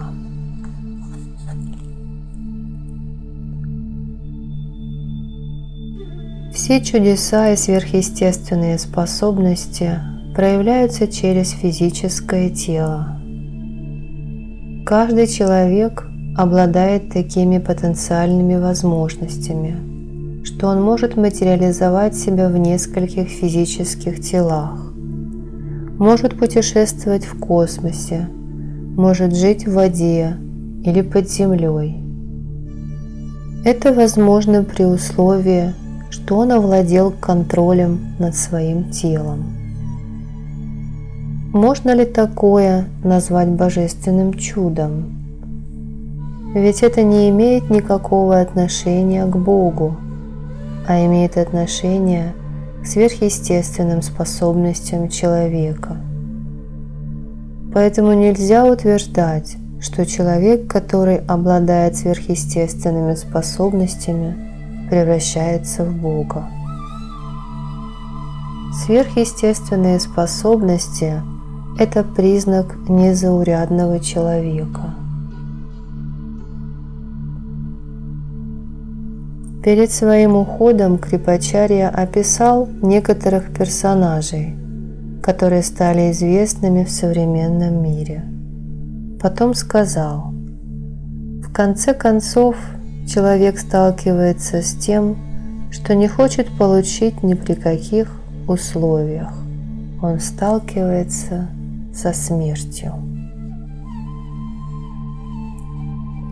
И тот человек, что сегодня выдает себя за Хедия Хана, завтра обязательно столкнется со смертью. Он думает, что я ни о чем не подозреваю, но я не вмешиваюсь во все это, потому что он обыкновенный человек. Человек убивает других. Карма делает его настолько пустым, что ничего своего у него не остается. А разве, потеряв свой стержень, человек может найти истину? Но сейчас это стало совершенно обычным делом. Например, Хедия Хан, который называет себя моим именем, Ведь изображая из себя другого человека, он теряет свою собственную сущность.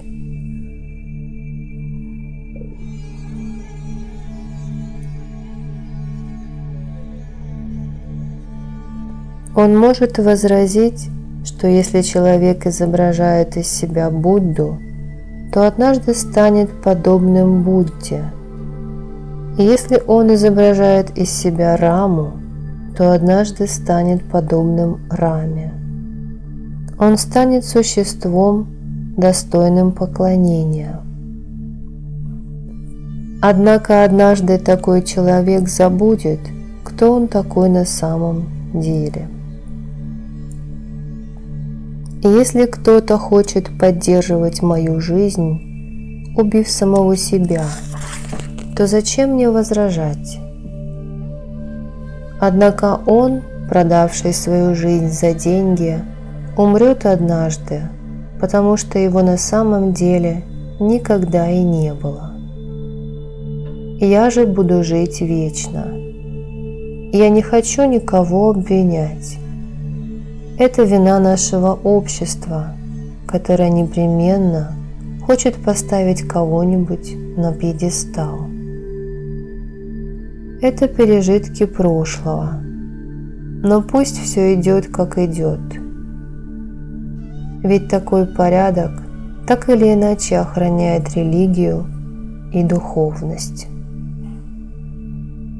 Каждый человек живет, вдохновляемый различными надеждами. Но когда он умирает, то все его надежды обращаются в прах. То путешествие, что пролегает между жизнью и смертью, то расстояние – это и есть жизненный путь человека. А после этого человек начинает новый путь в другом направлении. Гималаи говорят нам о том, что они являются истинным приютом великих душ, великих йогов и просветленных. И богиня Парвати – это дочь Гималаев, которую по-другому называют Джагадамба. Шива – это ее муж, который является владыкой всей Вселенной, Парамешваром. Но я никогда не слышал о том, чтобы он провозглашал себя самим Богом.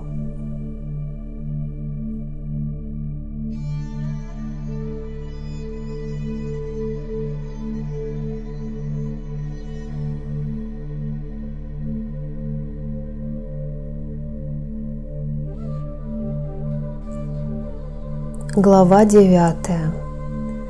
Махайоги Сундарнат и Параманандаджи Удасин.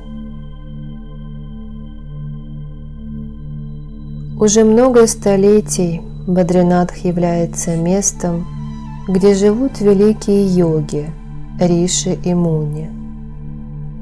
Именно здесь мудрец Вьяса создавал Махабхарату и священные Пураны. Но я долгое время не имел намерения посетить эти места. Однажды ко мне неожиданно пришел Вирендра Саптаник. Он оживил воспоминания прошлого. В то время я сидел рядом с Наван Лалсахом на веранде отеля Алька, и мы обсуждали развитие города Найниталя. С противоположной стороны озера поднимался туман. Все близлежащие долины уже в нем утонули. Однако храм Нейна-Деви и здание клуба купались в солнечном свете. Озеро бороздили лодки, люди спешили по улицам. Акбар постоянно приставал ко мне, чтобы я с ним поиграл. Он меня очень любил. как только он замечал меня, сразу же стремглав ко мне бросался, чтобы я с ним поиграл. Казалось, что мы встретились с ним после долгой разлуки. Акбар – это очень милый пес, который превратился чуть ли не в главное действующее лицо отеля «Алька».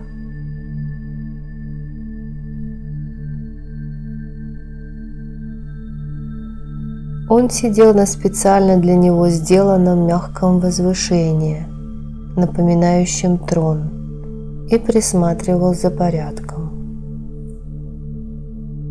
Он никому не позволял нарушать заведенный порядок. Акбар стал частью моей жизни в Найнитале.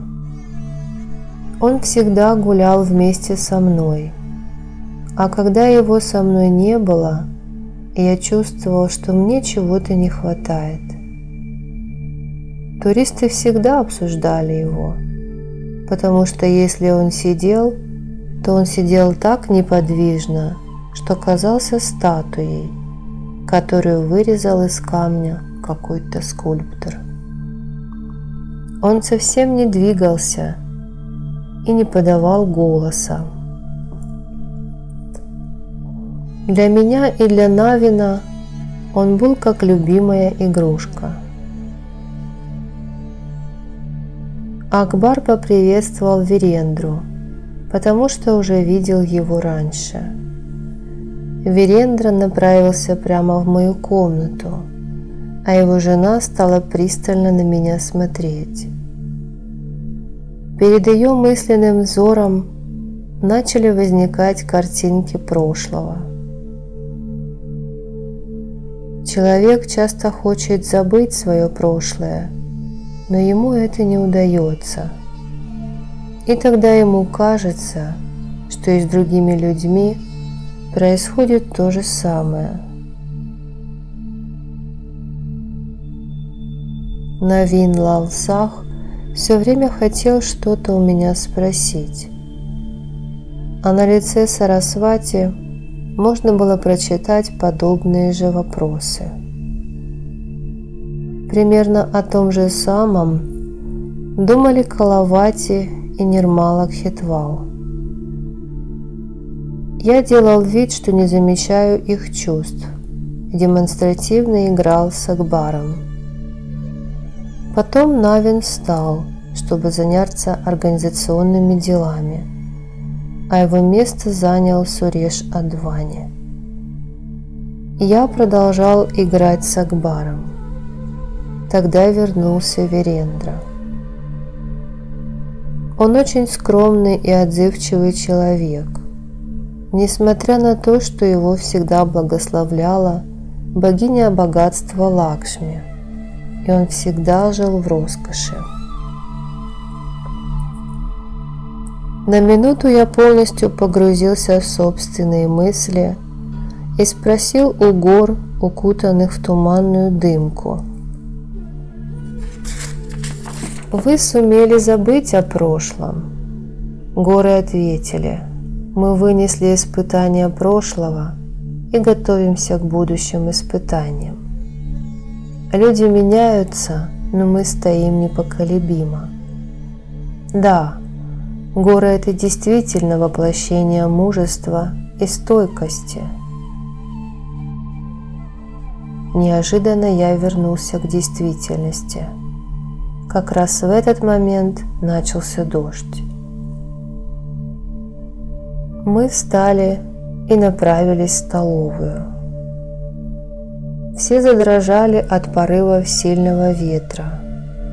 Почувствовалась необходимость в теплой одежде. Я снял с себя шаль и отдал ее тем, кто был рядом со мной.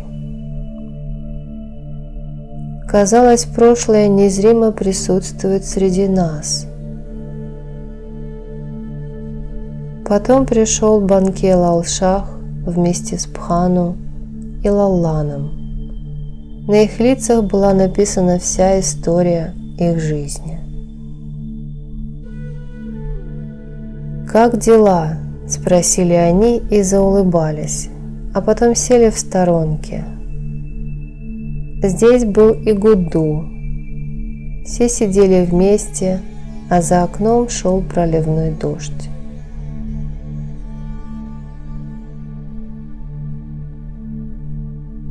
Наш старый отель «Алька» как будто тоже пытался что-то сказать. Когда-то он был копией одного парижского отеля, и столовая, где мы тогда сидели, была похожа на столовую того парижского отеля, как сестра-близнец. Но теперь все в Найнитале состарилось. Город старел, старели его обитатели, но не происходило никаких изменений. Сколько путников пришло в этот город, сколько покинуло его, но он оставался таким же. Найниталь ничего не забывает. Когда наступает весна и зовет людей на улицу, она вместе с весенним ветром вновь оживляет воспоминания прошлого. О прошлом напоминает все: и лодочки, бороздящие гладь озера Найниталь, и толпы паломников у святилища Нейна-Деви, и оживление около кинотеатра Capital, и звуки оркестра, и стоянка рикш, и молодежь, сидящая напротив молитала.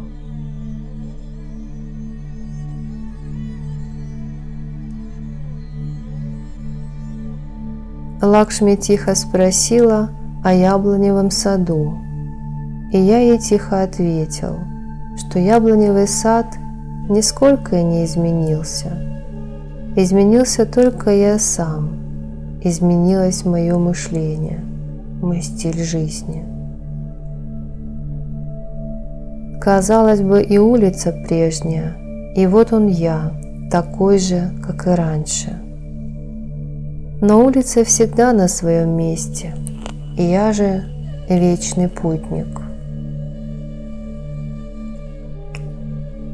А с другой стороны, это уже не я иду по улице, потому что прежнего меня уже нет. И я далеко позади оставил свое прошлое. Я иду вместе с настоящим и будущим. Постепенно день клонился к вечеру. Найниталь мечтал погрузиться в объятия ночи. Дождь прекратился, и даже туман рассеялся. По небу пробегали легкие облачка. Дорога от Малитала к Талиталу и обратно вновь стала оживленной. Прекрасные женщины, разодетые как небесные феи, вышли на улицу вместе со своими близкими друзьями, веселые, погруженные в мечты о счастливом будущем. Мы тоже сидели на свежем воздухе. Вот он, тот самый Найниталь, в объятиях которого прошла моя жизнь. Вот те самые улицы, по которым я ходил, радостный и полный сил. Эта улица всегда бросала настоящий вызов моей гордой натуре.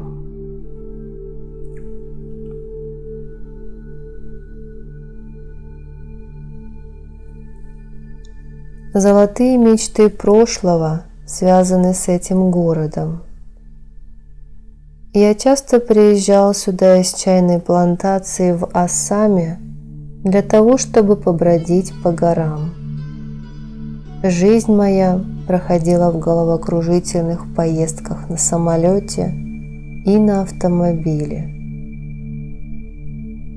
Некоторые люди пытались приблизиться ко мне через моих друзей, но я всегда был одиноким путником, который никогда не оборачивается назад. Жизнь шла вперед, и я шел вместе с ней. Происходили все новые и новые встречи, все новые и новые расставания. Но моя гордость всегда меня охраняла. Ведь люди меняются, и прошлое часто преследует нас. Поэтому нельзя создавать новые события. Именно по этой причине моя жизнь всегда оставалась тайной для других. И я любил находиться в одиночестве. Теперь все по-другому. Гордыня оставила меня, и я уже почти никогда не бываю один. Но ведь и меня как такового не осталось. Наоборот, весь мир растворился во мне. Вокруг меня сидели все те же люди, но я был словно в стороне от них. Сарасвати, Нирамала и Калавати должны были идти в гостиницу для женщин, ведь было уже довольно поздно. И я велел Мохан Кумару Вохре отвезти их на своем фиате. А мы вместе с Вирендрой пошли в Малитау и по дороге приняли решение отправиться в Бадринатх.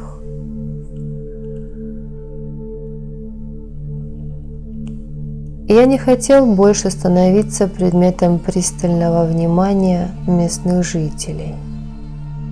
Поэтому мы направились прямиком к клубу. Там меня уже ждала жена и дети принца из Салимпура, Кунвар Лакшми Нарайна. На следующий день мы с Вирендрой и Лакшми были уже далеко от Найниталя.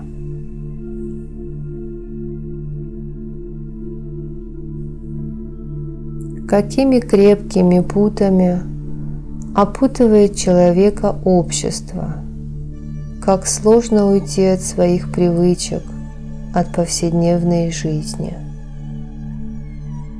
Человек хочет уйти от истины, но у него это не получается. Истина берет его за грудки и помещает именно в такую ситуацию, в которой он не хотел бы оказаться. Но что может поделать человек? Ведь у него есть собственные ограничения. Он постоянно хочет выйти за пределы этих ограничений, но тщетно. И ему остается лишь разочарованно вздыхать. Ведь он уже полностью уподобился миру вокруг него. Но разве истина заключена в физическом мире? Или за пределами она тоже существует? И если она существует, то почему человек ничего не знает о ней? Почему она всегда скрыта от нас? Как часто человек пытается что-то сделать, но вместо этого у него получается тот результат, прийти к которому он вовсе не хотел.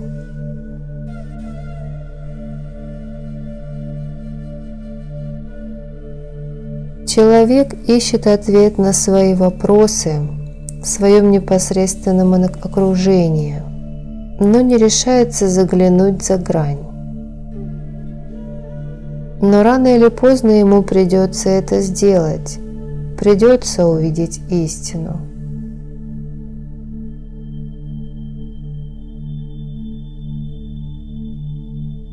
Мы путешествовали по Бадринатху 4 дня, но я не увидел там ничего особенного. Раньше, услышав о Бадринатхе, я вздрагивал, ведь это то самое место, где великие мудрецы древности Риши обнаружили путь к просветлению, где многие йоги получили бессмертие. Но в Бадринатхе я обнаружил, что гуляю по его окрестностям совершенно бесцельно. Иногда я смотрел, как улыбаются друг другу Вирендра и Лакшми. Иногда созерцал чистые воды реки Алакнанды. И я наблюдал, как тысячи людей каждый день осаждают храмы и святилища. Наблюдал огромные гостиницы для паломников. Все это было сделано человеком и для человека, для его удобства. Вот истинное предназначение этих мест, которые прикрываются именем духовности. От Бадринатха осталось одно название. Послание Бадринатха и его вечный зов уже никто не мог услышать. А все потому, что существует огромная разница между человеком прошлого и современным человеком.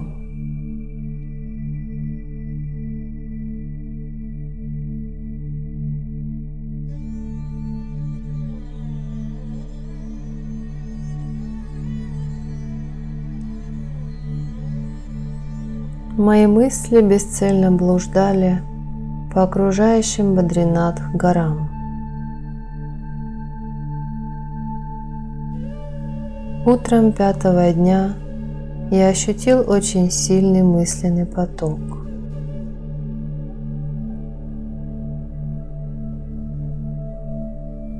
Раньше я никогда не испытывал ничего подобного. Конечно, я знал о передаче мыслей, но находился в сомнениях.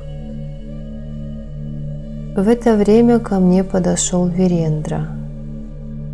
Возможно, он хотел что-то у меня спросить, но увидел, как напряжено мое лицо, и поэтому он ничего не сказал. Мы отправились на прогулку, небо было чистым, и на его фоне возвышалась прекрасная гора Нилакантха. Солнечные лучи освещали ее вершину. Ледник на горе Нара ослепительно сиял. Дул прохладный ветерок. Мы немного погуляли, сходили в храм и вернулись обратно. К тому времени Лакшми уже была готова. Она не погружалась в свое прошлое, не думала о настоящем. Ее переполняло благоговение, религиозный экстаз, который испытывают женщины. Сначала мы собирались поехать в Кедарнатх, но Лакшми изъявила желание отправиться в Васунтхару. Иногда в нашей жизни происходят необъяснимые события. Неизвестно почему я попросил у Вирендры обычный костюм и облачился в него. Вирендра и Лакшми смотрели на меня, раскрыв от изумления рты. Я даже взял пистолет Вирендры, надел темные очки и начал поглаживать бороду. Созданный мной образ совершенно отличался от того образа, к которому они привыкли. Меня стали одолевать мысли разных святых. То Шанкарачарьи, то Даянанды Сарасвати, то Будды. В таком виде я и отправился вместе с Вирендрой и Лакшми к храму Бадринатха. Вирендра и Лакшми пошли вовнутрь Я же остался ждать их у входа, полностью погруженный в свои мысли. Этот город разрушил мои надежды. Я надеялся получить здесь что-то ценное, а вместо этого, наоборот, потерял.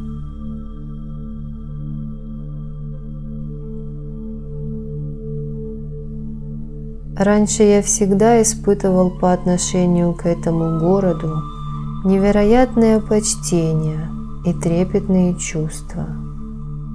Но теперь я был полностью разочарован.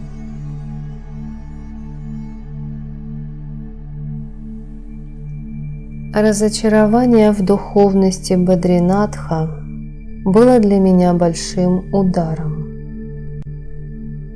Через некоторое время вернулась Лакшми. В руках у нее был прасад. А Вирендра уже искал меня. Неизвестно, что на меня нашло в тот момент, но я даже не захотел взять прасад.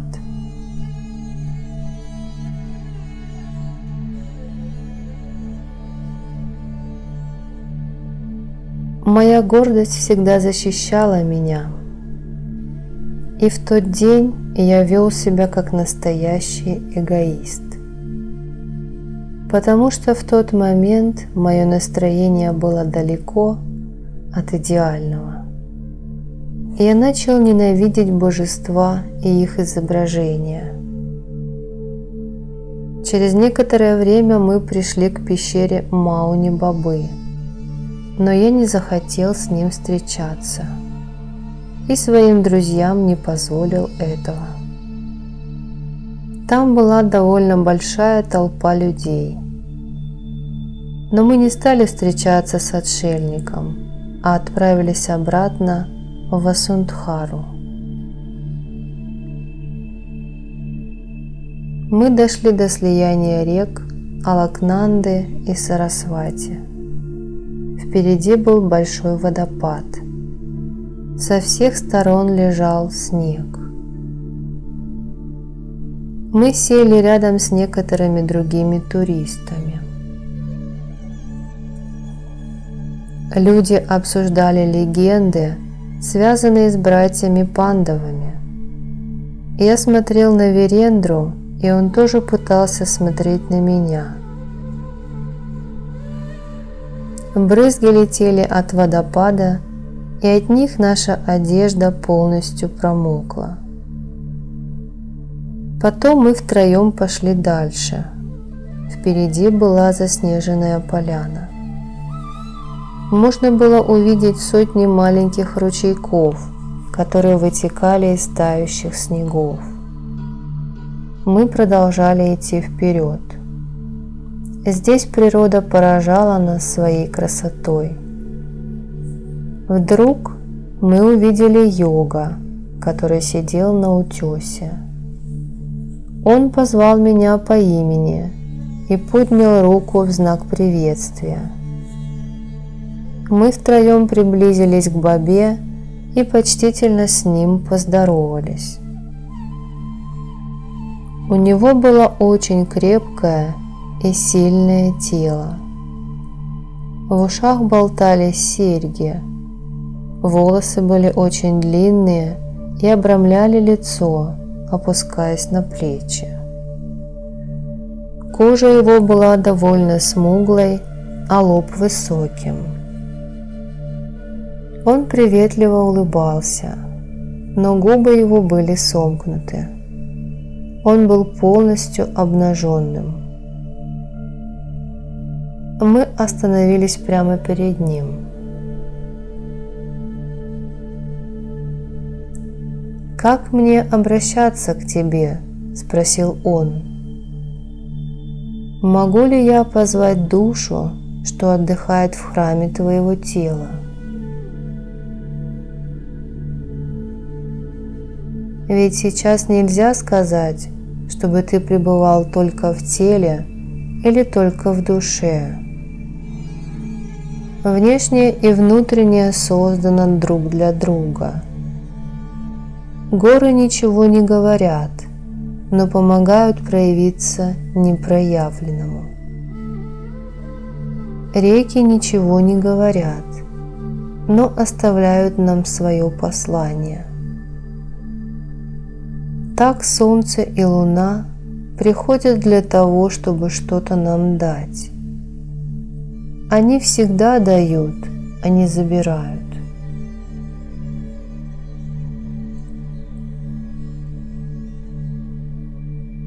Посмотри на Вирендру и Лакшми. Они следуют своему собственному пути. Они пришли, чтобы что-то дать тебе, потому что они ничего не могут у тебя взять.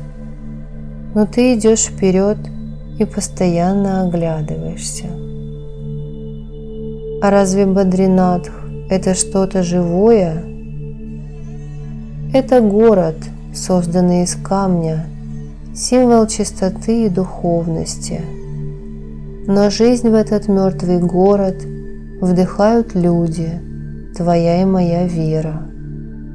И именно эта вера потом указывает нам путь, охраняет нас на этом пути. Именно так развивались цивилизации и культура.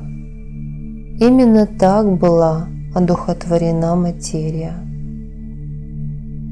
То, что приятно душе или сердцу, становится любовью. Именно в любви заключено наслаждение.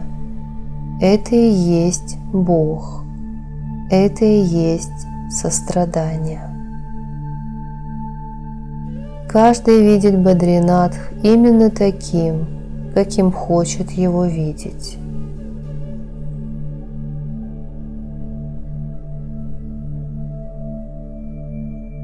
Еще вчера Бадринатх был местом искреннего паломничества, символом веры и духовности, источником вдохновения для тех, кто стоит на пути духовного развития.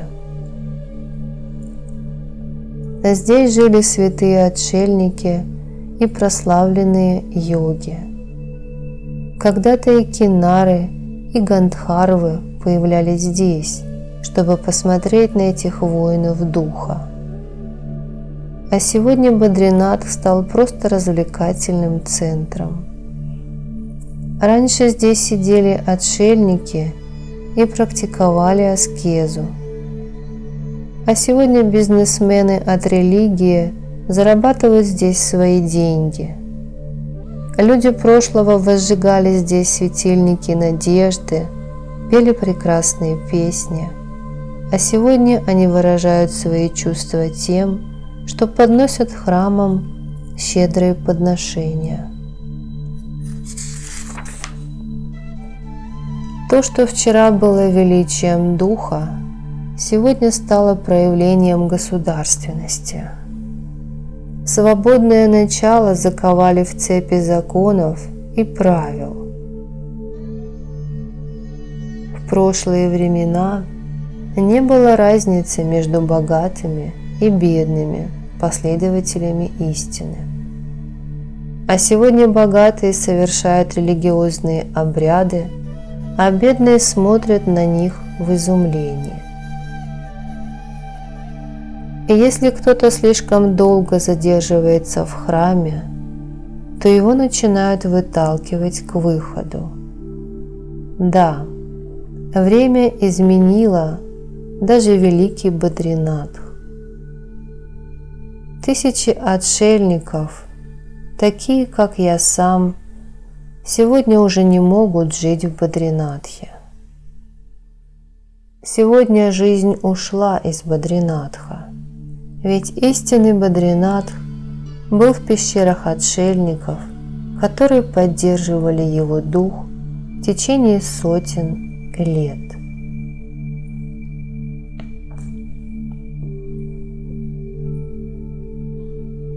Сегодня духовность продается, как и всякий другой товар. Сегодня без денег человек не может прийти к Богу в храм или получить прасад. Сегодня без денег невозможно приблизиться к Богу. И что же ты хочешь сегодня найти в Бадринатхе? Здесь ничего не осталось от того, что было прежде. Даже женихи продаются. Продается все, даже то, что говорили боги.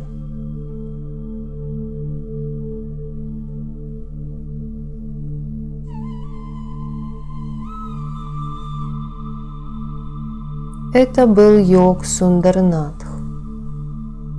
Тело его казалось смуглым, а изнутри излучалась красота. Это один из самых великих йогов Уттаракханда. Мы втроем сидели рядом с ним с утра и до позднего вечера, на том же самом утесе, где сидел и он сам. Мимо нас проходили паломники, но почему-то никто не мог нас увидеть, несмотря на то, что мы сидели на виду. Этот йог говорил о многом, объяснял нам многие вещи. Он поделился с нами крупицами бесценного знания. 350 лет назад он был настоятелем монастыря в Южной Индии. И вот однажды он, не сказав никому ни слова, сбежал из этого монастыря. А сегодня он один из самых удивительных людей, прославленных в Гималаях, и его можно часто увидеть в Бадринатхе. Раньше он обитал в храме Бадринатха, а теперь больше скитается по горам. Каждую ночь он приходит в храм, а иногда остается ночевать у храмовых ворот. Он говорит: «Бадринатх – это моя жизнь, каким бы он ни стал сегодня. Когда я скитался в потьмах, Бадринатх указал мне путь к свету. Когда я погибал, он спас меня. Поэтому Бадринатх в каждой клеточке моего тела. И я тоже всецело принадлежу Бадринатху».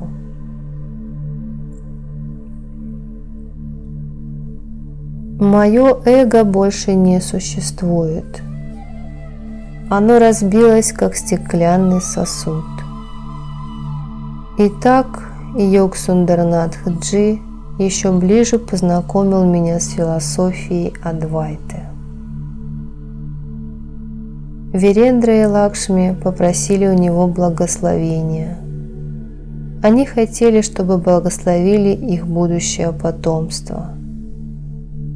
Он положил руку на голову Лакшми и сказал: «Ты – символ красоты. Ты познала свой внутренний мир. Ведь внешний мир не вечен. Ты позволила цветку лотоса расцвести. Смотри, его аромат распространился по всему миру. Неизвестно, как много одиноких путников будет привлечено этим ароматом. Твой вклад в это общее дело невозможно переоценить. Не стоит смотреть в прошлое. Вот перед тобой стоит Вирендра. Посмотри, ростки любви могут расцвести в любом сердце.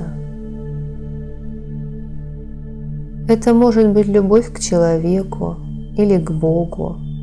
Человек привык делить свою любовь, а божественная любовь не знает границ. Где бы ни находился человек, прошлое не оставляет его, ведь время не стоит на месте. Человек также находится под влиянием различных планет. Под влиянием различных планет находится его рождение и смерть.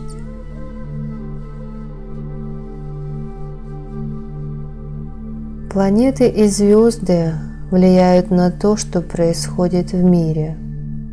Ведь то, что происходит в космосе, может повлиять на все, что происходит на Земле, повлиять на всех ее обитателей, на живую и неживую природу. Но также существует и обратная связь. Все, что происходит на Земле, влияет на космические процессы. Время задает направление происходящему. Существует некая предопределенность, но есть и пространство вариантов. Сегодня мы находимся в определенной точке, но будущее безгранично. Вирендра, вместе с тобой находится Лакшми, которая является воплощением жизненной роскоши. Человек живет в соответствии с дарами, которые дает ему природа. И есть причина и следствие. Именно они определяют направление развития событий. И так он продолжал говорить, а между тем солнце клонилось к закату. Горные вершины попрощались с солнцем, не теряя надежды вновь увидеть его на следующее утро. К тому времени пришел Авадхут-джи, и я начал испытывать сильный голод. Тогда Сундарнатх-джи отвел меня в свою пещеру.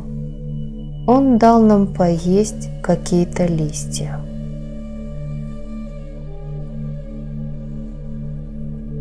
Прошло довольно много времени, пока мы смогли достичь Бадринатха. Город уже спал, и я направился в свою комнату, а вместе со мной Махарадж. А Лакшми дала ему фруктов и орехов кешью.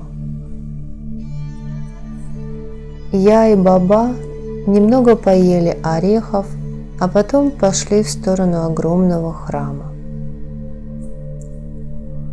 Супружескую чету мы оставили отдыхать. Река Алакнанда приветливо журчала. В ночной тишине ее журчание достигало гор и возвращалось обратно. До этого я не был близко знаком с Авадхутом-джи. Его духовные практики обычно проходили в воде. Я тоже пошел с ним и сел посреди вод реки Алакнанды.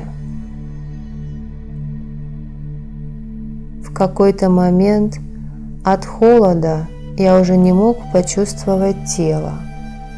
Его температура начала стремительно падать.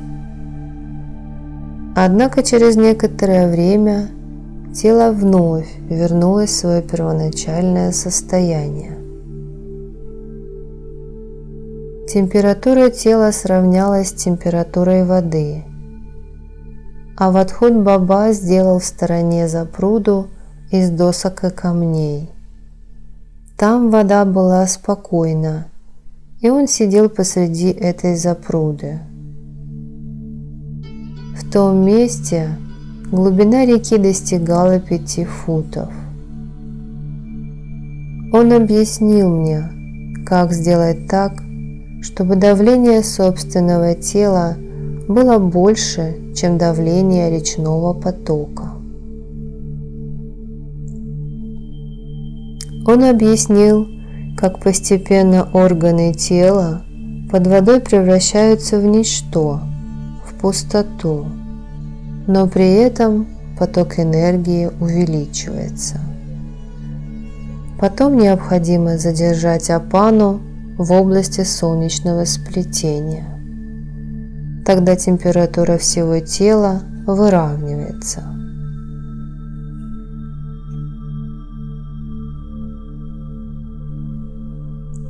Потом человек с помощью чакрасаны повышает давление в собственном теле и благодаря этой практике тотчас же погружается в состояние самадхи. Это прекрасное состояние, когда время словно замирает, а тело пребывает в воде. Конечно, и с помощью медитации можно избавиться от всех эмоций, но такое состояние не продолжается долго.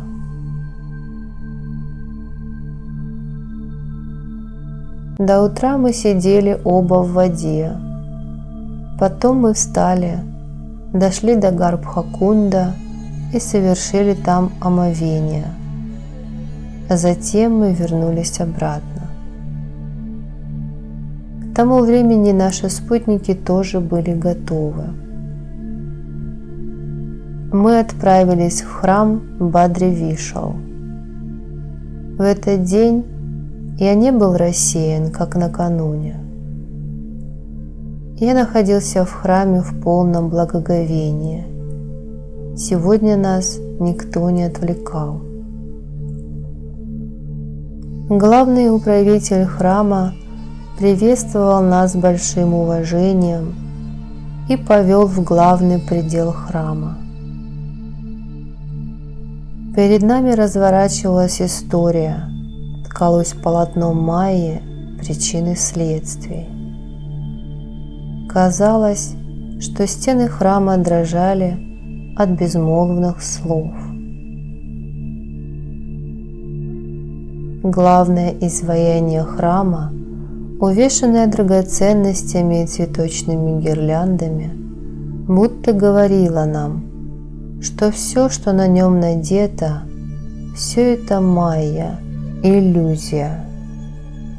Но оно является хозяином этой иллюзии, хотя и пребывает в ней. Что уж говорить о человеке, который с самого начала является сыном иллюзии.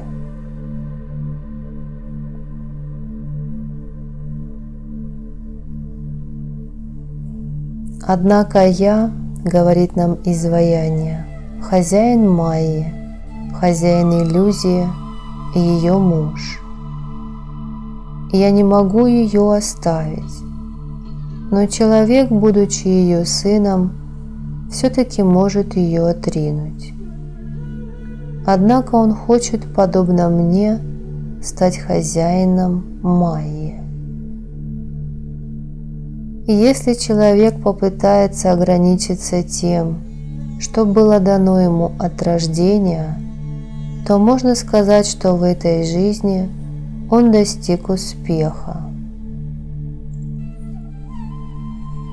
Но человек всегда стремительно бежит куда-то, и однажды он получит смертельный удар и упадет.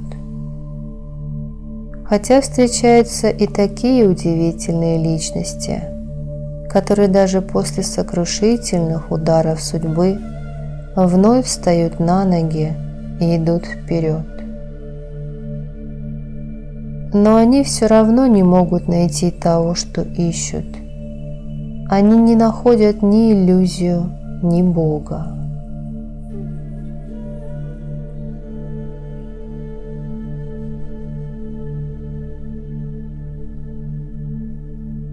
Раньше человек шел, но его ум оставался в покое. Теперь же и сам человек, и его ум бегут вперед, сломя голову. Ум беспокоен по своей природе, но современный человек тоже стал беспокоен. Они и не пытаются остановить друг друга. И если человек упал, то его ум подталкивает его к дальнейшему падению. Ведь если человек лишается своей внутренней силы, что у него опускаются руки. Все становится для него чужим.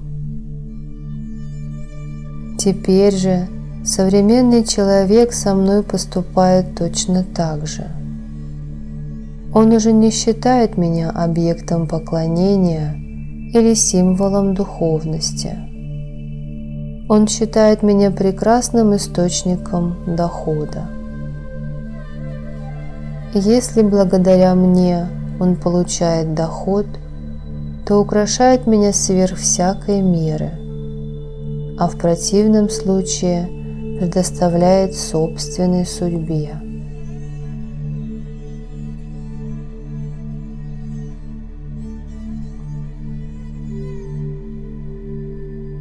И я тоже стал в точности таким, каким меня хочет видеть человек. Все любят меня, и я принадлежу всем. Однако я никому не испытываю ни любви, ни ненависти. Для искателя истины я воплощение вселенского знания. Для йога или последователя Веданты я символ освобождения. Для человека, который гонится за мирскими благами, я тот, кто их распределяет. Я становлюсь именно таким, каким меня хочет видеть человек. И я для него могу стать господином или другом. Могу быть мужем, женой, сыном или дочерью, отцом или матерью. Потому что я – это все сущее. Я присутствую во всех этих проявлениях. Все рождается из меня, и все во мне исчезнет. Я и тот, кто действует, и тот, кто наслаждается и созерцает. Ведь я хозяин Майи, великой иллюзии, а весь проявленный мир – это ее игра.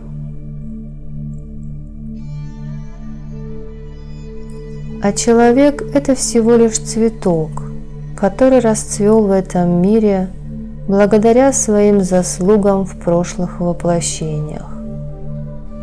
Проявленная форма собственной кармы.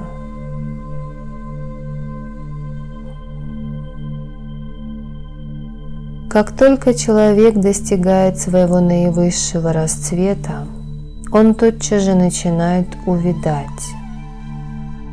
И вся его суета, весь его бег с утра и до позднего вечера направлен на то, чтобы этот цветок не засох прежде времени и не упал бы с ветки, чтобы затем быть растоптанным безжалостными ногами прохожих. Однако этот бесконечный бег необходимо остановить.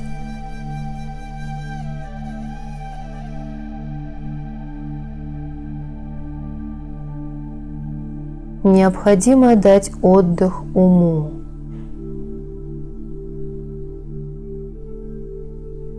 Когда человек наконец-то перестанет бежать неизвестно куда, то он поймет, куда движется природа, почувствует, что он всегда находился в ее объятиях, осознает свою истинную природу, а после того, как он это все осознает, он будет довольствоваться именно тем, что было даровано ему природой.